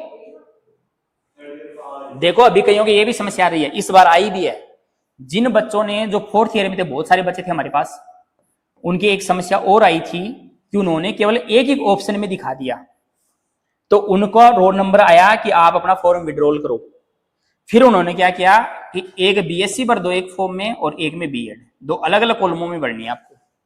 जो 4th ईयर वाला काम जो इंटीग्रेट कर रहे हैं ना, बीएससी बीएड एक साथ, उनको ये भरना फॉर्म में कि बीएससी अलग कॉलम में बीएड अलग कॉलम में। फिर वो सिचुएशन से नहीं आएगी कि आपको फॉर्म विड्रॉल करना पड़े, या जिस टाइम एक ऑप्शन मिलता है करेक्शन का, उस टाइम बाई चांस भर भी दिया, किसी ने किसी को नहीं ज्ञान है तो भर भी दिया, तो ये उस टाइम करेक्शन कर दो। दूसरी चीज जिनकी हो रही है उनको दिक्कत नहीं है, उनको भी लिखना यही है, उनका भी आ रहा था, जिन्होंने एक ही कॉलम में भर दिया उनकी भी ये समस्या आ रही थी, तो फिर उनको भी दो अलग अलग कॉलमों में भरना पड़ा, क्योंकि वो तो कंप्यूटर से रेंडमली उठाते हैं, एक फॉर्म थोड़ी चेक करने पड़ता है। तो वो तो ये देखते हैं दोनों कॉलम भरे हुए हैं तो इधर, नहीं भरे हुए हैं तो इधर। तो इसलिए ये प्रॉब्लम इसलिए क्रिएट होगी।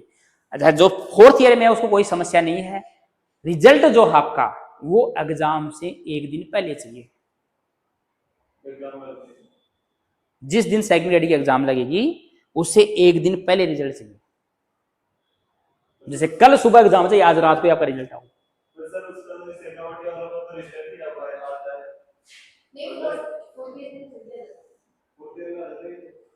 आ जाए कोई सिखावटी चाहिए क्या आपको? कहाँ से?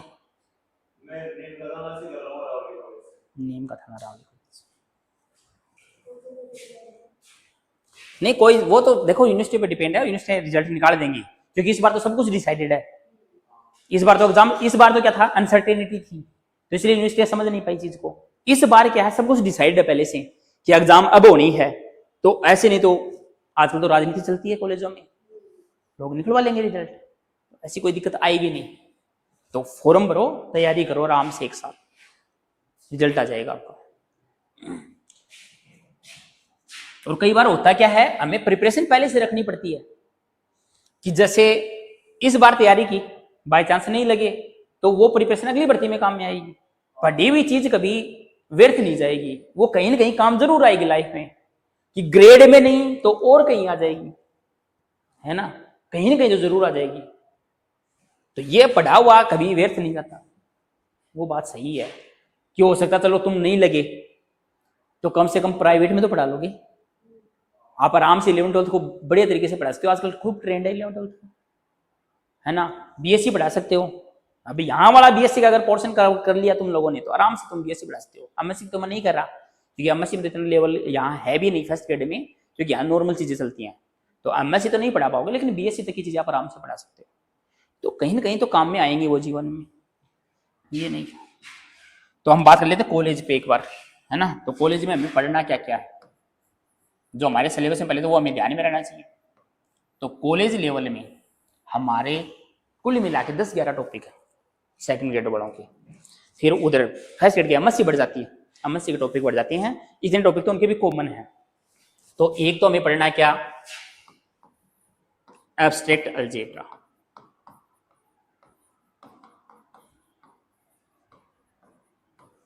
अमूर्त बीजगणित। पेपर तो दिया ही होगा, पढ़ा नहीं तो, है ना। ज्यादातर यूनिवर्सिटी में बीएससी फाइनल में चलता है, कहीं फर्स्ट ईयर में चलता है। तो अमूर्त बीजगणित जो है वो फाइनल में चलता है ज्यादातर, बीएससी फाइनल में। अगर हम आरयू की बात करें, शेखावाटी की बात करें, बाकी कुछ एक में फर्स्ट ईयर में भी आ जाता है। तो अमूर्त बीजगणित जो है, एक तो बुक हमें ये पढ़नी, बुक नहीं पढ़नी पूरी, इसमें भी हमें केवल ग्रुप थ्योरी पढ़नी है। वहां तो बहुत कुछ पढ़ा आपने, रिंग भी पढ़ी है, फील्ड भी पढ़ी है, सदिश समष्टि भी पढ़ी है, बहुत सारा पढ़ा है। यहाँ हमारे केवल ग्रुप थ्योरी, सेकंड ग्रेड वालों को ग्रुप थ्योरी है, फर्स्ट ग्रेड वालों को पूरा पढ़ना पड़ेगा, पूरा अलजेब्रा, क्योंकि उनको तो एमएससी तक का भी पढ़ना पड़ेगा।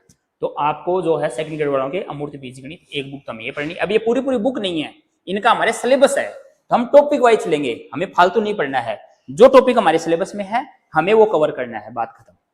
तो ऐसा नहीं सब कुछ पढ़ना है, इतनी बुक हो गई। एक माइंड ये भी तो होता है ना 11 बुक, तो वो माइंड नहीं रखना है। वो 11 बुक अगर देखी जाएंगी तो जो आप 12th क्लास में 2 बुक पढ़ के आए ना उसके बराबर है, इतना ही सिलेबस है। वो थोड़ा सा माइंड का हो जाता है। तो एक तो एब्स्ट्रैक्ट अलजेब्रा हमारे पास, एक हमारे पास डिफरेंशियल कैलकुलस है,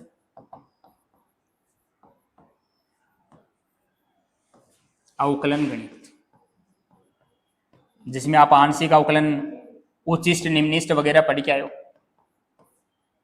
अवकलन गणित। और इसी के साथ है इंटीग्रल कैलकुलस, ये एक पेपर ही होता था वहां पे।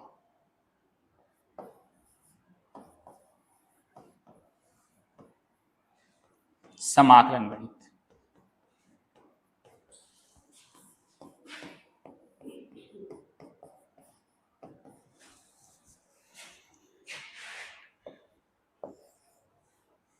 डिफरेंशियल इक्वेशन,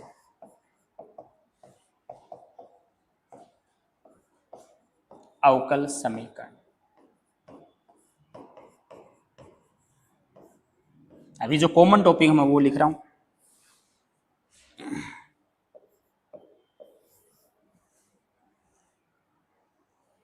रियल एनालिसिस ये केवल सेकंड ग्रेड में है, फर्स्ट ग्रेड में नहीं है। वास्तविक विश्लेषण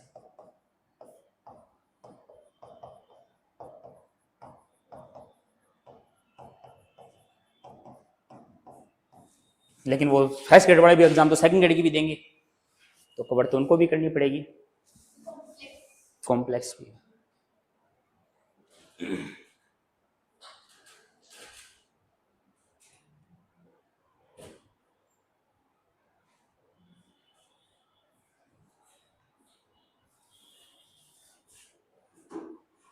टोटल 11 बताइए, अभी तो 5 ही हुई हैं कि ये तो हमें कवर करनी है।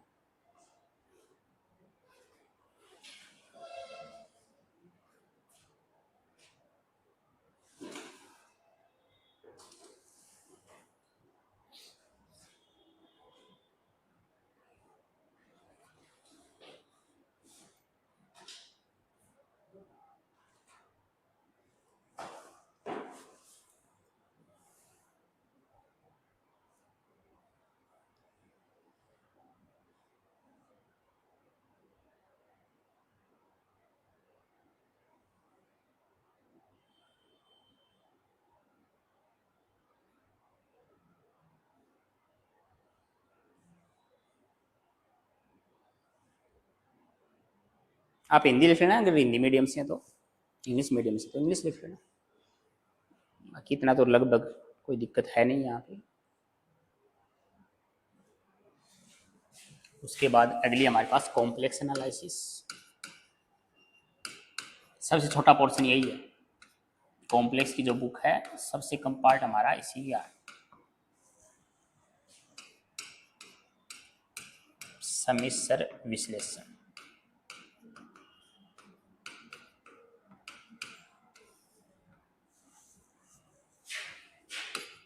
एक हमारे वेक्टर कैलकुलस,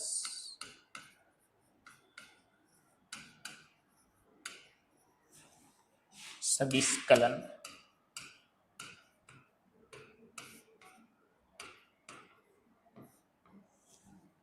एक है न्यूमेरिकल एनालिसिस,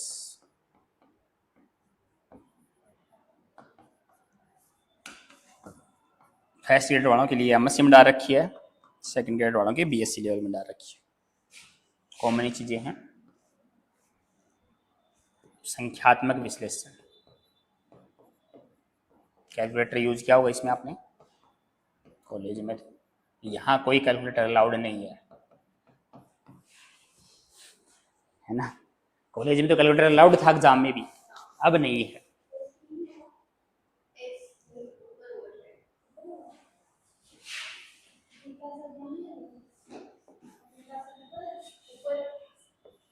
अगली बुक है एलपीपी, रैखिक प्रोग्रामन समस्या।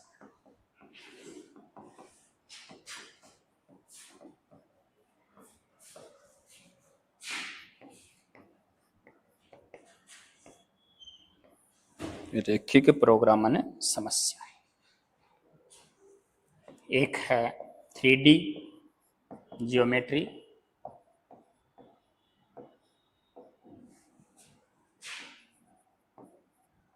त्रिविमीय निर्देशांक ज्यामिति,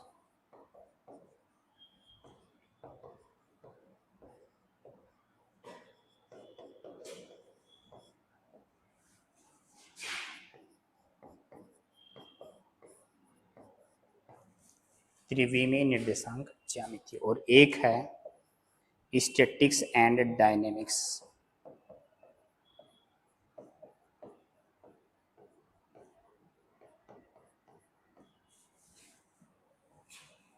स्थिति विज्ञान एवं गति विज्ञान।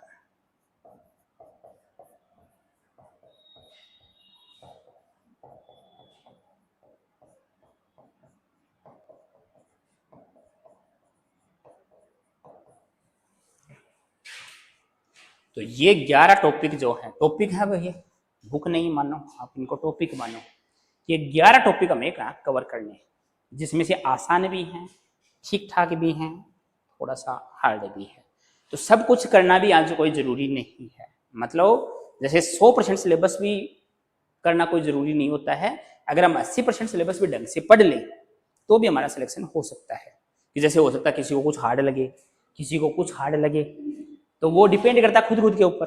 तो वो अपने हिसाब से 70-80% सिलेबस देख लें, उसको इस लेवल का तैयार कर लें कि इसमें कोई क्वेश्चन आएगा तो मेरा रुकेगा नहीं, ये क्वेश्चन मैं कर दूंगा। बाकी को थोड़ा नॉर्मली पढ़ ले, जो कई बार ऐसा होता है कि हम ये सोच के चलते हैं पेपर बहुत हार्ड है और इसमें पता नहीं कैसे कैसे क्वेश्चन आएंगे, और उनसे नॉर्मल फॉर्मूले पूछ लेते हैं 2-3। तो जब 7 क्वेश्चन आने हैं तो 3 फॉर्मूले पूछ ले, तो कवर तो हमें सब करने हैं, लेकिन हमें ज्यादा फोकस उनको करना है कि वो हमारे अकॉर्डिंग, वो आपको पता है, मुझे तो पता नहीं किसका कौन सा टॉपिक इंटरेस्टिंग है, किसका कौन सा है, क्योंकि मेरा कोई है, आपका कोई है, तो वो सबको खुद से ज्यादा किसी को कोई नहीं जानता। तो अपने अकॉर्डिंग जो आपके बढ़िया टॉपिक है इनमें से वो 6-7 टॉपिक देख ले, वो 6-7 टॉपिक इस लेवल के तैयार करने हैं कि उनका क्वेश्चन अगर आ जाए तो कोई एक आधा तो गलत हो जाए, वो तो सबके होंगे, कोई खास बात नहीं, क्योंकि आरपीएससी की मेथड ये है कि 1-2 क्वेश्चन तो ऐसा बनाएगी जो कोई टच ही ना करे। आरपीएससी ऐसा चाहती है, वरना बाहर कैसे होंगे लोग। तो पूरे पेपर में जैसे 150 क्वेश्चन आ रहे हैं, तो 150 में से आप ये मानो 30 क्वेश्चन तो ऐसे आएंगे कि वो करवाना ही नहीं चाहिए किसी से। भाई किसी की बिल्कुल ही बहुत लेवल की तैयारी वो बात अलग है, लेकिन बाकी लगभग बच्चे नहीं करेंगे। तो 20-30 क्वेश्चनों के बारे में तो दुखी होना नहीं है, बाकी 120 बच गए, उनमें ढंग से मैनेज करके 70-80 क्वेश्चन सही करने हैं। तो ये टॉपिक्स हम कवर करेंगे। अच्छा, इनमें मैं मेरे अकॉर्डिंग बता दूं कि मतलब जो सिलेक्शन आपको ज्यादा देंगे वो कौन देंगे, मतलब कौन से टॉपिक थोड़े से तैयार करें हम जो सिलेक्शन की ज्यादा देने की संभावना रहेगी। तो इसमें जो थ्योरी पेपर्स है वो ज्यादातर सिलेक्शन देने की पॉसिबिलिटी रखेंगे, अगर किसी का बढ़िया है तो। ऐसा नहीं कैलकुलेशन वाली नहीं रखेंगे, क्योंकि कैलकुलेशन बहुत बढ़िया होती है, तो वो कैलकुलेशन वाला भी पार्ट ऐसा नहीं है, लेकिन मतलब वो जो मैंने 20-30 क्वेश्चन बताए हैं कि जो डायरेक्ट हो पाएंगे, जिसमें आपको चीजें सीधी याद रहनी चाहिए जीके की तरह, तो आपके क्वेश्चन जीके की तरह ही कर पाओगे। मैथ्स में क्वेश्चन देखा, ऑप्शन लगाया, यानी 1 मिनट भी नहीं लगनी। तो कुछ एक पार्ट ऐसे हैं, देखो मैं कौन कौन से पार्ट बताऊं आपको।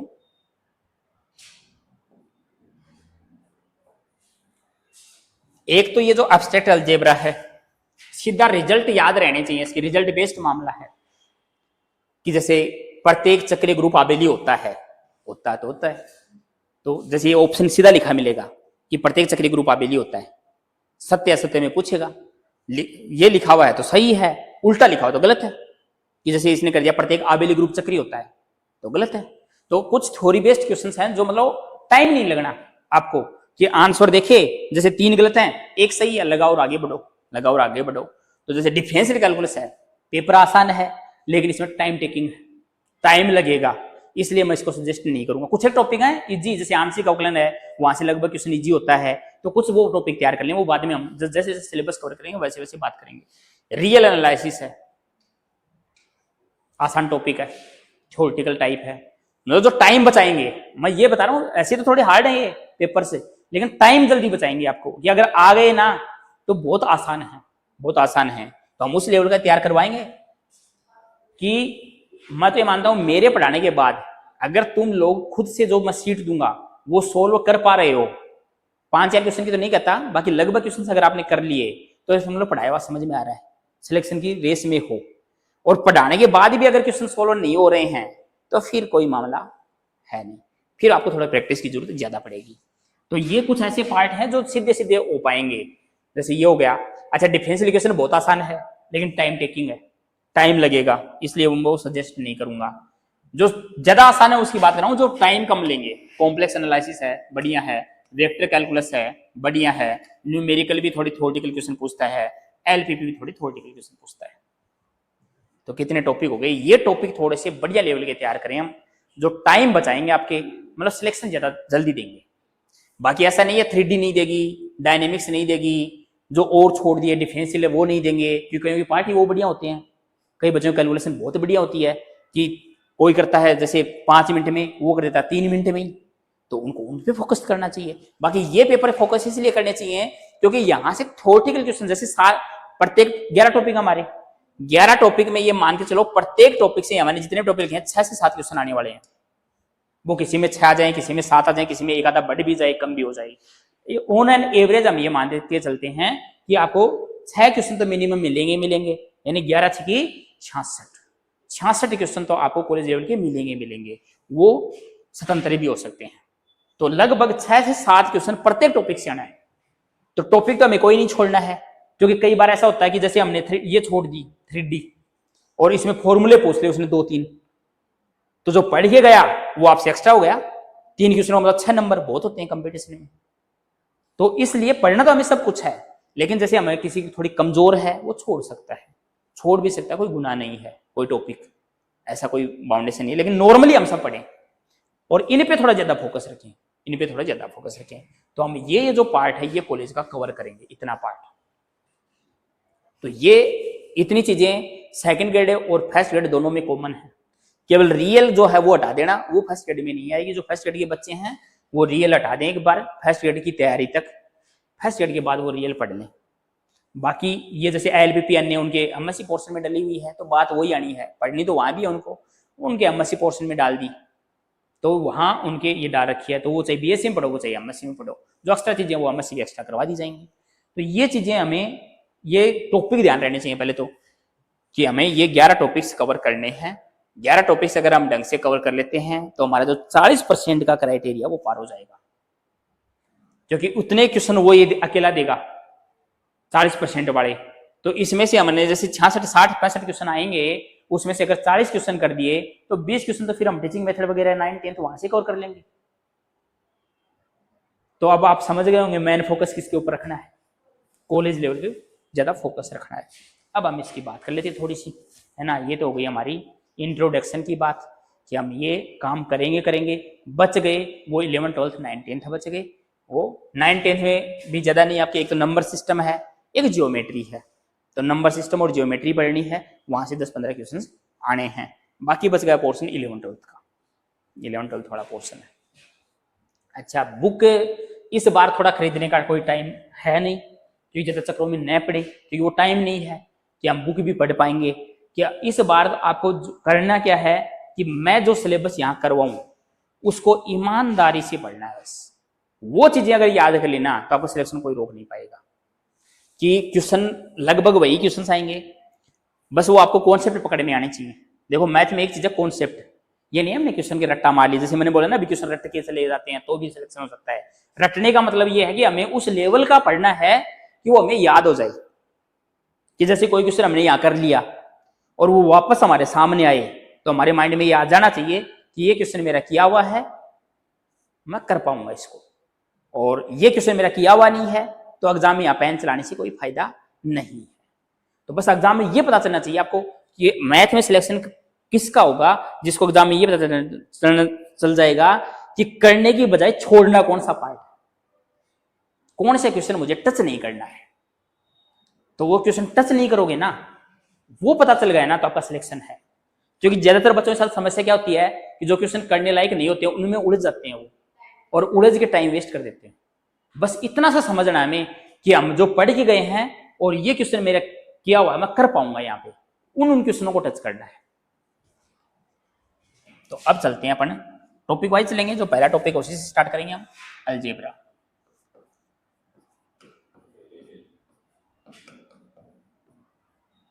सबसे आसान टॉपिक है,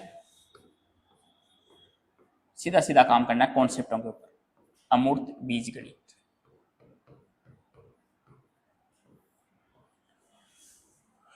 तो ये एक ऐसा टॉपिक है 6-7 क्वेश्चन आएंगे तो मिनिमम 5 क्वेश्चन आप इजीली हैंडल कर पाओगे। 5 क्वेश्चन अगर प्रत्येक टॉपिक से आप ये एवरेज लेके चलो ना तो सिलेक्शन हो जाएगा। 4-5 क्वेश्चन अगर कर पा रहे हो, जो 7 आएंगे 7 में 1-2 तो ऐसा आएगा जो नहीं कर पाएंगे हम, बाकी 4-5 क्वेश्चन हम कर पाएंगे। तो कोई 4 कर रहा है कोई 5 कर रहा है तो एवरेज इतना जाना चाहिए।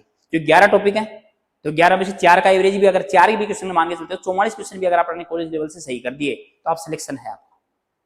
जो 44 के अलावा कितने के बचे, 16 क्वेश्चन और करने हैं, उसके लिए 9, 10 बची है, टीचिंग मेथड बचा है, 11, 12 बचा है, पूरा सिलेबस बचा हुआ है।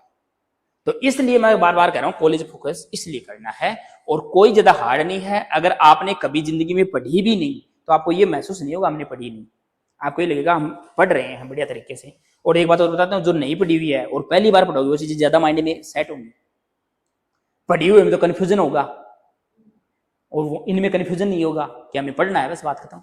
तो अमूर्त बीजगणित में हम बात करते हैं तो थोड़ी सी बात कर लेते हैं हम समुच्चय की, क्योंकि इसका बार बार जिक्र आएगा, तो जिस चीज का जिक्र आएगा तो वो चीज हमें आनी चाहिए थोड़ा बहुत।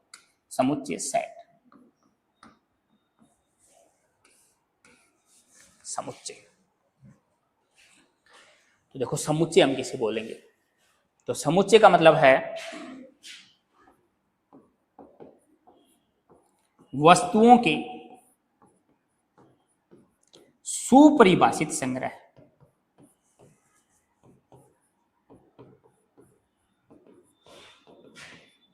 संग्रह का मतलब है collection of well defined things.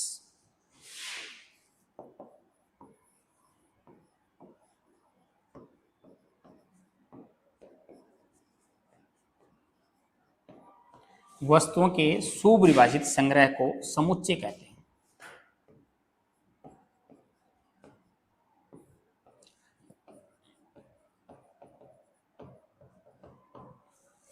तो इसकी परिभाषा कि वस्तुओं का जो सुपरिभाषित संग्रह होगा, ये वर्ड जरूरी है यहाँ पे, सुपरिभाषित संग्रह, मतलब वो जो कलेक्शन दिया वो अच्छी तरीके से परिभाषित होना चाहिए। अच्छी तरीके से परिभाषित का मतलब है कि दुनिया में प्रत्येक व्यक्ति के लिए उसका अर्थ एक ही निकलना चाहिए, कि वो कि कोई भी आदमी अगर सोचे तो सबका अर्थ एक ही निकले, सबका अर्थ एक ही निकले। जैसे मैं ये कह दूं कि आपकी क्लास में उन विद्यार्थियों की संख्या जिनके बीएससी में 70% से ऊपर नंबर है, उन विद्यार्थियों का संग्रह करना है आपको, कि उनका संग्रह है। तो सबके लिए, सबको पता है कि मेरे 70 से ज्यादा है या नहीं है। आप क्लास में अगर पूछोगे कि भाई किस किस के 70% से ऊपर नंबर हैं, तो जिसके होंगे वो तो हाथ खड़ा कर देगा, जिसके नहीं होंगे वो अलग हो जाएंगे। तो आप उनका आराम से कलेक्शन कर सकते हो कि 70% वाले एक साइड में कर सकते हो, तो सबके लिए 70% सेम ही रहेगा। वो दुनिया में किसी भी आदमी को आप ये कहोगे कि इस क्लासरूम में 70% से ज्यादा नंबर वाले बच्चे अलग करने हैं, जिनके बीएससी में 70% से ज्यादा नंबर है, तो हर कोई करेगा तो वही बच्चे आएंगे। ये नहीं है एक बच्चा कम हो जाएगा, एक बच्चा ज्यादा हो जाएगा। तो मतलब वो अच्छी तरीके से परिभाषित किया हुआ है, अच्छी तरीके से परिभाषित किया हुआ है। तो अच्छी तरीके से परिभाषित किया हुआ है, यानी जिसका दुनिया में प्रत्येक व्यक्ति के लिए एक ही अर्थ निकले, एक ही अर्थ निकले, उसे हम क्या बोलेंगे, समुच्चय बोलेंगे, समुच्चय बोलेंगे। कि जैसे मैं एग्जाम्पल के लिए कह दूं कि ए कोई समुच्चय है, इसके अंदर एक्स टाइप के नंबर लेने हैं जो नेचुरल नंबर हूं, और x का जो मान है वो 1 से 10 के बीच में हो। जैसे इस तरीके से लिखा हुआ है, तो इसका मतलब क्या है, हमें क्या लेनी है, प्राकृत संख्या लेनी है, कि वो n का मतलब नेचुरल नंबर, प्राकृत संख्याओं का समुच्चय।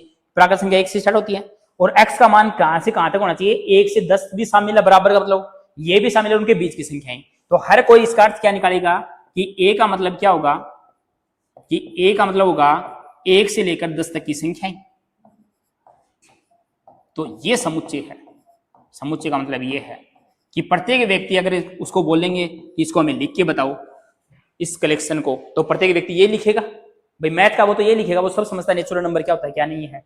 अब जिसका मैथ से लेना देना नहीं है उसका तो बात अलग है।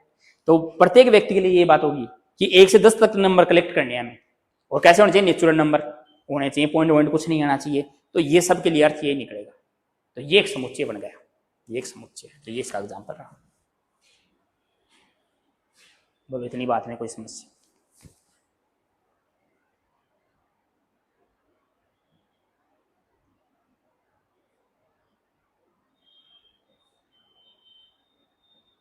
अच्छी तरीके से हम 11 12 में पढ़ेंगे इसको। बस अभी तो हमारे बार बार वर्ड आएगा समुच्चय समुच्चय, तो हमें पता होना चाहिए समुच्चय है क्या चीज।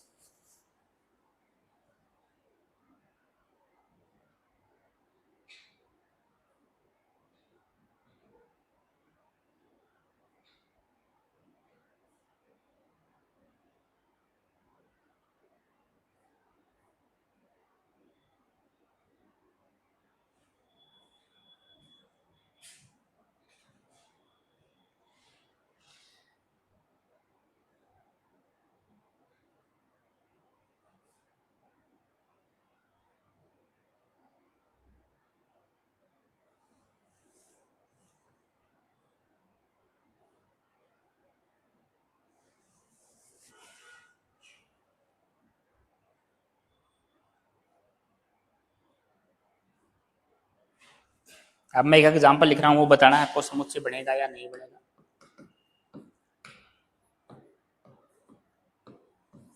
दुनिया की सभी सुंदर लड़कियों का संग्रह।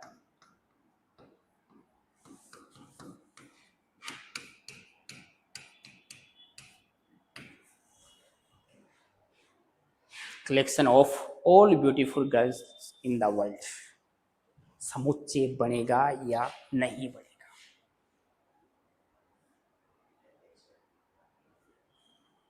तो ये समुच्चय नहीं है, क्योंकि सुंदरता इसने डिफाइन नहीं किया कि किस हिसाब से सुंदर देखना है। कोई गेम में भी सुंदर हो सकता है, गेम में बहुत एक्स्ट्रा ऑर्डिनरी है तो वो भी सुंदर हो सकता है।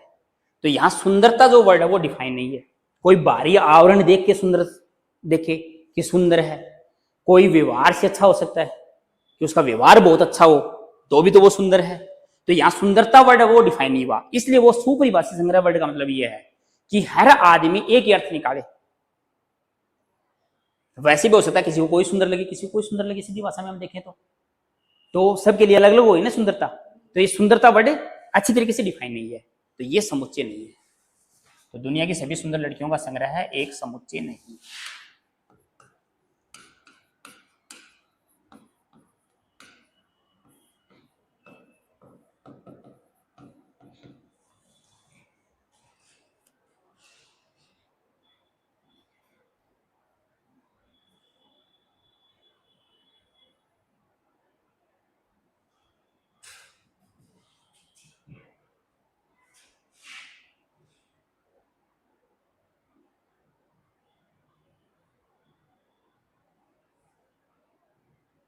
तो अब हम कुछ स्टैंडर्ड समुच्चय लिख लेते हैं।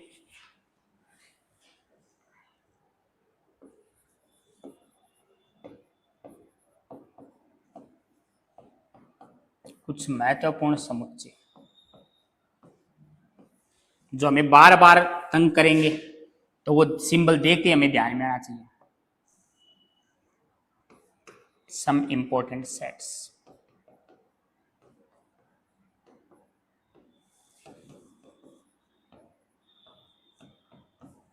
क्योंकि हमें बार बार बताना नहीं पड़ रही कि एन का मतलब ये है, इसका मतलब ये है, तो वो चीजें हम थोड़ी सी कवर कर रहे हैं जो वरना बार बार लिखना पड़ेगा, पूरी अलजेब्रा में काम में आएंगे। तो पहला है एन। एन का मतलब सेट ऑफ नेचुरल नंबर्स।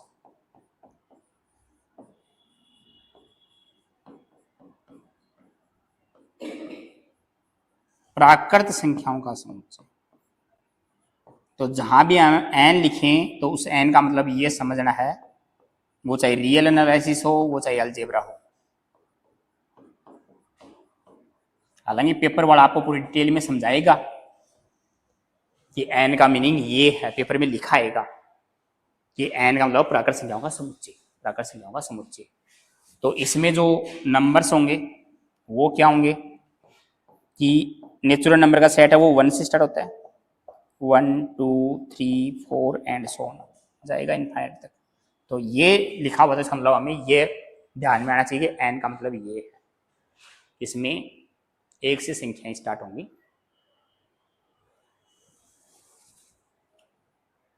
तो कुछ इंपॉर्टेंट सेट लिख रहा हूं जो बार बार नोटेशन आएंगे हमारे, क्योंकि वैसे अलजेब्रा स्टार्ट के जिसमें हम ग्रुप पढ़ेंगे और ग्रुप में बार बार यही आएंगे एन डब्ल्यू आई जेड, तो इनका मीनिंग पता होना चाहिए हमें। तो हम उन चीज़ों को एक बार कलेक्ट कर रहे हैं। तो एन का मतलब सेट ऑफ नेचुरल नंबर। मैं ये मान के चलता हूँ, पहले बता रहा हूँ कि कुछ नहीं आता। तो एन का मतलब 1 से लेकर इनफाइनाइट तक के नंबर। अगला है डब्ल्यू, पूर्ण संख्याओं का समुच्चय।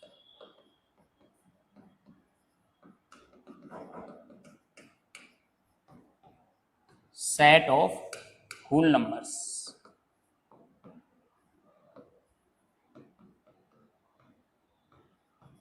बता देना भाई, नहीं समझ में आए तो और लेवल कम कर देंगे, बढ़ाना है तो वो बता देना। एन यूनियन जीरो, कि जो नेचुरल नंबर का सेट है उसमें जीरो और शामिल कर लेंगे। यूनियन का मतलब कि जीरो और शामिल कर लेंगे तो वो क्या हो जाएगा, डब्लू हो जाएगा। तो इसका मतलब डब्लू जो है, जहां भी डब्लू लिखा मिले उसका मतलब हमें ये समझना है कि इसमें जीरो से नंबर स्टार्ट होंगे और इनफाइनाइट तक जाएंगे।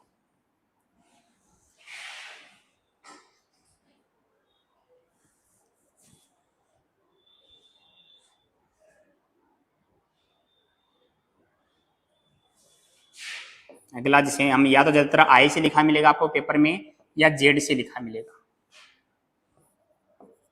Set of integers.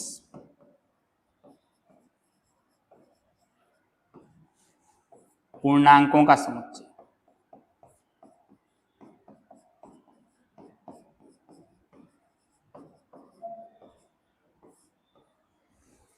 तो पूर्णांकों में देखो n में इसमें तो केवल पॉजिटिव नंबर आ रहे हैं, इसमें नेगेटिव और शामिल हो जाएंगे। तो ये चलता जाएगा माइनस इन्फिनिटी से -3 -2 -1 0 1 2 3 प्लस इन्फिनिटी तक चलता जाएगा। तो जेड जहां भी लिखा मिले तो जेड का मतलब हम ये समझेंगे।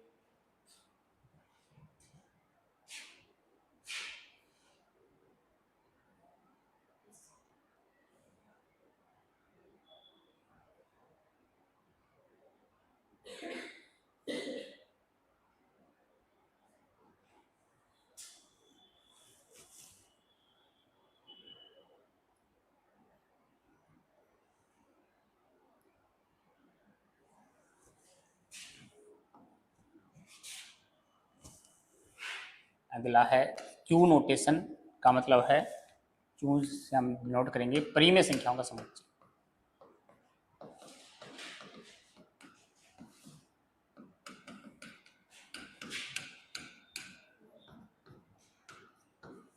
Set of rational numbers.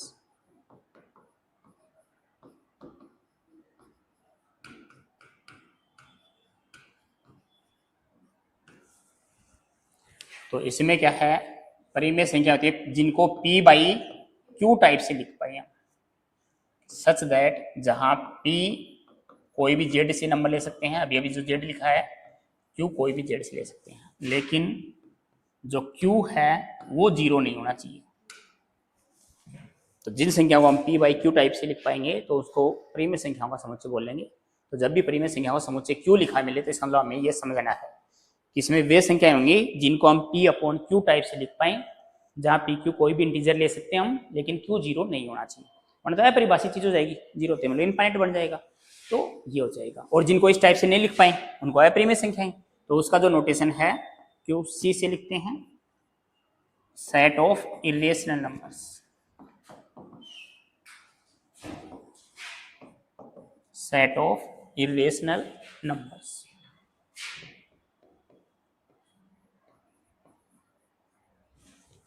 अपरिमेय संख्याओं का समुच्चय।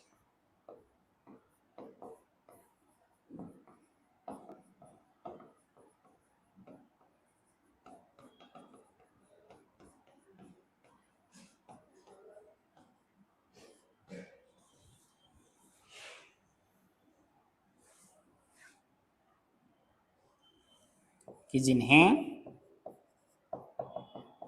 p बाई क्यू रूप में नहीं लिखा जा सकता।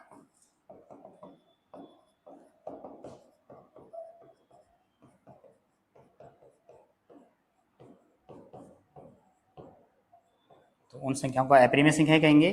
और इसका मतलब वास्तव में होगा क्या कि जो वास्तविक संख्याओं का समुच्चय है उसमें से परिमेय संख्या अगर हम हटा दें, परिमेय संख्या हटा देंगे r माइनस क्यू, तो वो क्या बन जाएंगी, जो बचेंगे वो इरेशनल नंबर बच जाएंगे हमारे पास।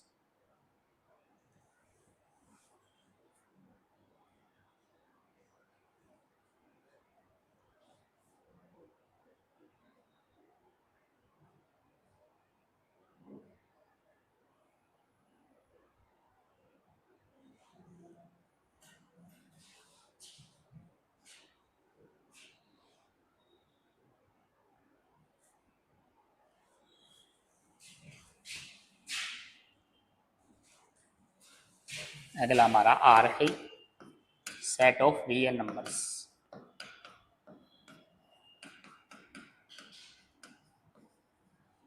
वास्तविक संख्याओं का समुच्चय।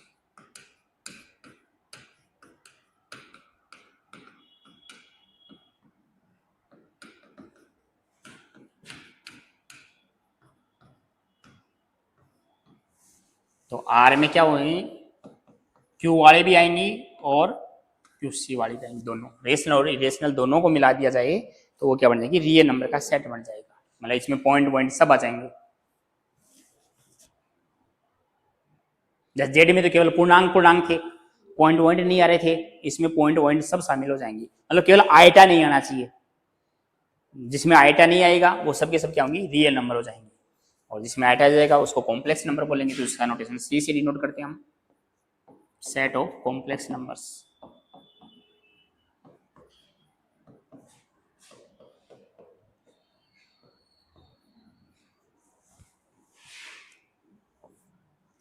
सम्मिश्र संख्याओं का समुच्चय।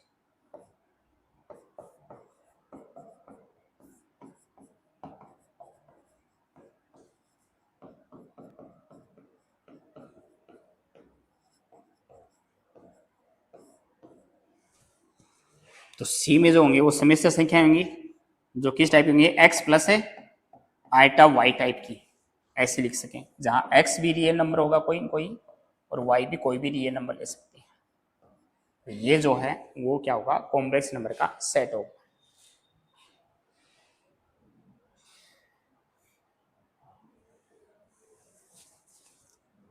तो ये नोटेशन बार बार आएंगे तो हमें लिखने नहीं पड़े।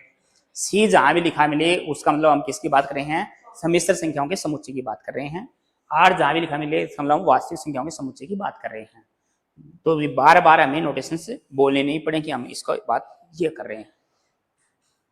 तो इसका मतलब ये अंडरस्टूड रहेगा कि जहां भी पेपर में आपको वाकई लिखा मिलेगा, पेपर वाला तो बताएगा, क्योंकि हो सकता है वो कोई नया नोटेशन बना दे तो वो लिख के देगा, इसका मतलब ये है, या वो ये मान के चलता है कि बच्चा पढ़ के नहीं आया, कि इसका मतलब क्या है। तो आपको आरपीएससी पूरा समझाती है, कोई भी चीज लिखेगी उसके बारे में पूरा डिटेल में बताएगी, वरना लोग ऐसे भी बैठे हैं जिनका सिलेक्शन नहीं होगा, वो क्या कहेंगे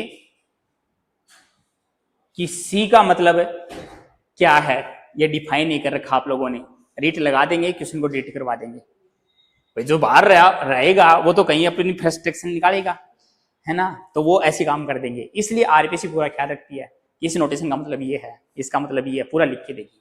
तो अब इनमें हमें क्या ध्यान रखना है कि इन सब में हमें एक बात ध्यान में रखनी है, नोट डाल के लिख लें कि नेचुरल नंबर का सेट जो होता है एन, वो उप समुच्चय है किसका, डब्ल्यू का। डब्ल्यू में एक संख्या ज्यादा है 0, तो वो इसका सबसेट है। डब्ल्यू जो है वो जेड का सबसेट है,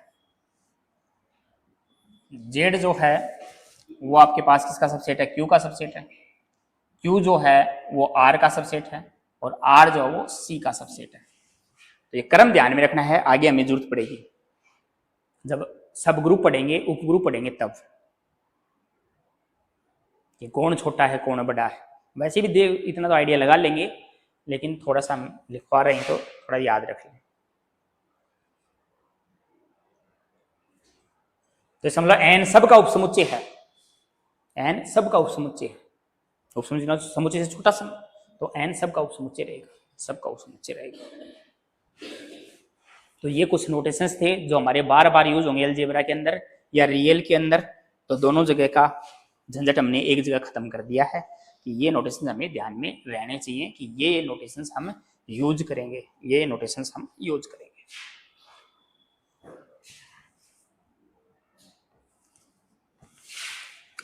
अगला है दो समुच्चयों का कार्तीय गुणनफल। दो समुच्चयों का कार्तीय गुणनफल, बस जितनी चीजें हमें अगर काम में आएंगे एक बार हम वो बातें कर रहे हैं जिससे हम टॉपिक स्टार्ट कर पाए। तो कार्तीय गुणनफल है कि अगर एक सेट ए है और दूसरा सेट बी है तो इनको गुणा करवाना, इनको गुणा करवाना, कार्टेशियन प्रोडक्ट।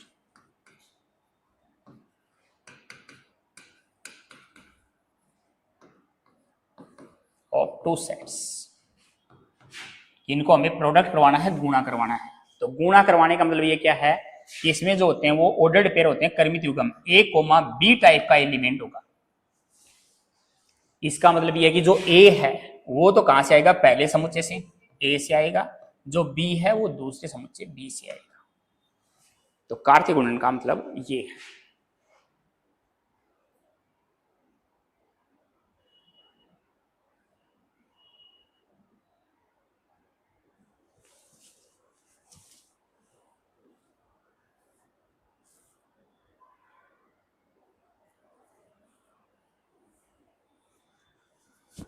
अच्छा, इसमें कुल कितने अवयव होंगे ये पूछ ले, हालांकि हमें पूछेगा नहीं कि ए क्रॉस बी की कोटि कितनी होगी, ऑर्डर कितने एलिमेंट आएंगे इसमें टोटल, कि जैसे ए में कोई एम एलिमेंट है ना, जैसे मैं कह दूं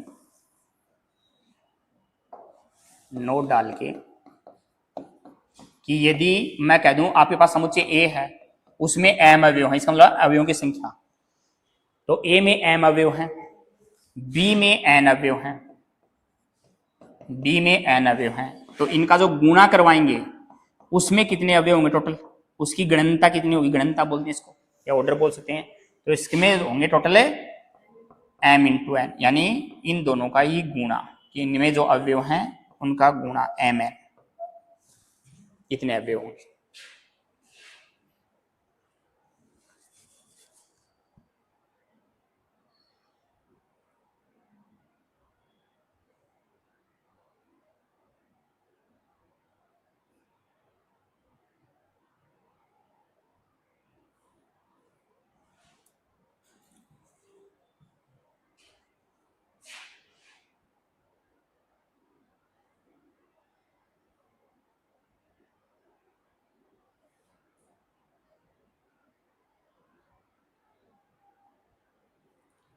तो बस हमारे ये काम करेंगे, हम द्विचर संक्रिया में जब बात करेंगे तो ऐसी बात करेंगे कि उसमें ऐसी चीज यूज होगी। तो ए क्रॉस बी का मतलब ये रहेगा कि इसमें जो एलिमेंट होंगे वो ए कोमा बी टाइप के होंगे, जहां पहला एलिमेंट पहले समुच्चय से आएगा, दूसरा एलिमेंट दूसरे समुच्चय से आएगा।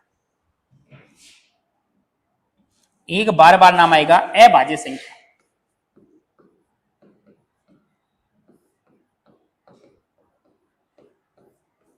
Prime number.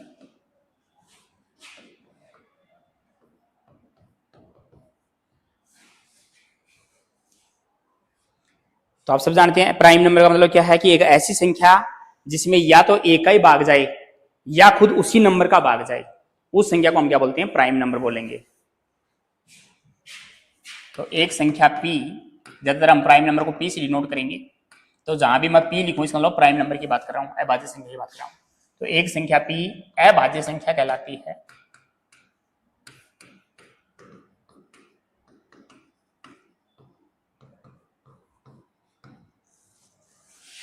यदि यह एक से तथा स्वयं p से ही विभाजित हो।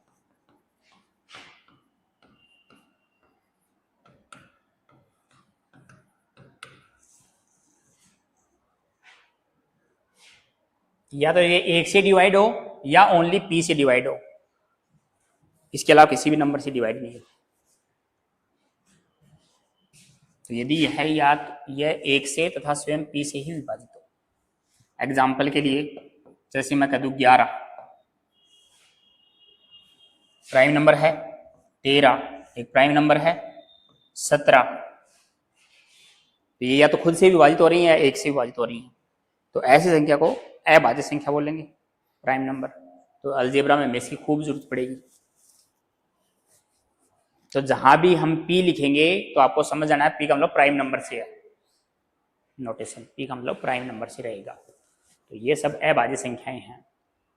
जैसे मैं बोल दूं 36 तो आप तुरंत कहोगे भाज्य है ना, इनके अलावा भी डिवाइड होगी। तो जिसमें केवल खुद का भाग जाए, इनका भाग जाए, तो उसको हम प्राइम नंबर बोलेंगे, अभाज्य संख्या बोलेंगे, प्राइम नंबर बोलेंगे। अब आते हैं हम ये बातें हम बार बार यूज करेंगे, क्योंकि मैं लिखूंगा कि जैसे मैं बोलूंगा ऑर्डर ऑफ जी, ग्रुप जी का मतलब ग्रुप से है कि जी का ऑर्डर p है, तो आपको समझाना p का मतलब प्राइम नंबर है। तो मैं कहूंगा यदि ऑर्डर ऑफ जी बराबर p है तो इंप्लाइज जी जो है वो एक चक्रीय ग्रुप है। हालांकि अभी समझ में नहीं आएगा, लेकिन धीरे धीरे बातें समझ में आएंगी। तो आपको समझ में आ जाना चाहिए कि यहाँ p का मतलब प्राइम नंबर कि ग्रुप वो का मतलब वो ये कि जो समुच्चय में अवयवों की संख्या, या मतलब जी में अवयवों की संख्या। तो ग्रुप में जितने अवयव होंगे वो प्राइम नंबर अगर हो जाएं इतनी संख्या, जैसे कोई ग्रुप है उसमें 11 अवयवी हैं तो 11 अवयव तो हमेशा चक्रीय ग्रुप होगा, गारंटी की बात है। तो जिस ग्रुप का, तो ऐसे रिजल्ट हैं जो हमें याद रखने पड़ेंगे, तो क्वेश्चन हमारा सीधा हो जाएगा, आंसर लगा पाएंगे। तो अलजेब्रा बहुत आसान है, बस हमें रिजल्ट पढ़ने पड़ेंगे, वो रिजल्ट ध्यान में रखने पड़ेंगे। बाकी लोगों को लगता बोले अलजेब्रा बहुत हार्ड है, क्योंकि शुरुआत में कोई स्टार्ट ही नहीं करता अलजेब्रा है। हाँ, अलजेब्रा नए बैच में स्टार्ट नहीं करते है ना, क्योंकि पता नहीं बच्चे रुकेंगे या नहीं रुकेंगे, ये आइडिया रहता है। जिसको पढ़ना होगा वो रुकेगा, सीधी सी बात है। और वही पढ़ाओ ना कि जो हार्ड लगे वही आसान बना दो। तो वही अगर ऐसा है तो फिर बाकी चीज तो कोई दिक्कत ही नहीं है। तो इसलिए मैंने अलजेब्रा स्टार्ट किया है, और मेरे हिसाब से समझ में कोई ये चीजें अगर समझ में आए तो अलजेब्रा समझ में आने में कोई दिक्कत नहीं होगी। बहुत आसान टॉपिक है, आराम से इजी वे में समझ में आएगा। बस तुम तो जो साइंस वाले उनको मोटिवेट करो और इधर मैथ में कन्वर्ट करो मोटिवेट करके। रियल रियल मतलब साइंस में अभी तो लग रहे हैं, बाद में दुखी होंगे। वही तो है ना। अब देखो आपने मैथ वालों की सबसे बड़ी समस्या केमिस्ट्री, बीएससी में रोते रोते पढ़ते हैं मैथ वाले केमिस्ट्री को।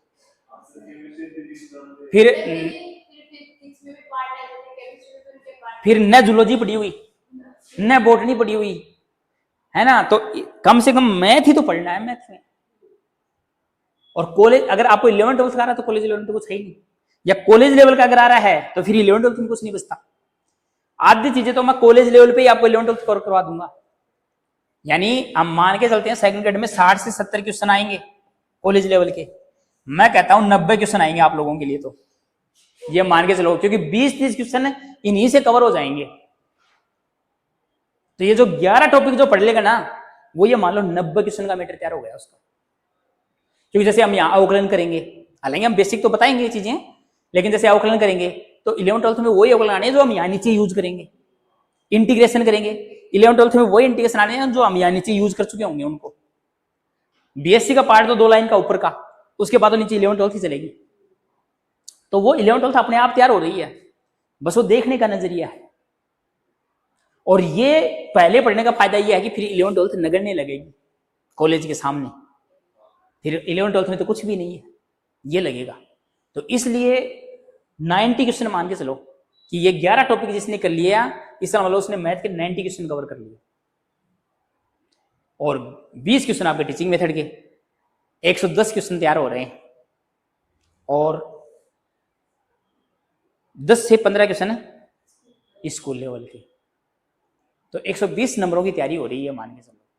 20-30 मानी 11 बारी पढ़ना, मतलब 30-40 क्वेश्चन पढ़ना हमें, वही और पढ़ना, जबकि उसमें है इतना मैटर। तो इसलिए थोड़ा सा ऐसा पढ़ो कि जिससे वो अपने आप कवर हो जाएगी, अपने आप कवर हो जाएगी। बस बच्चों को थोड़ा ये जरूर लगता है पहले सीधी कॉलेज स्टार्ट कर दिया, ऐसा कुछ नहीं है। कॉलेज ढंग से पढ़ोगे तो 11th 3rd इजीली हो जाएगी। और आजकल लगभग कोचिंग वाले यही कर रहे हैं, क्योंकि अब ट्रेंड बदल चुका है, वो पहले वाला जमाना नहीं रहा है। अब जैसे ट्रेंड बदलेगा वैसे आपको अपने आप अपडेट करना पड़ेगा। तो ये तो हमने कुछ आज बेसिक बातें की हैं। अब हमारी क्लासेस कंटिन्यूटी से चलेंगी, है ना। बस तुम तो लोगों को कन्वर्ट करो के अकॉर्डिंग।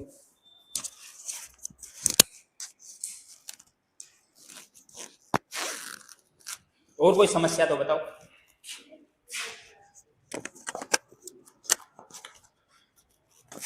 मतलब माहौल ऐसा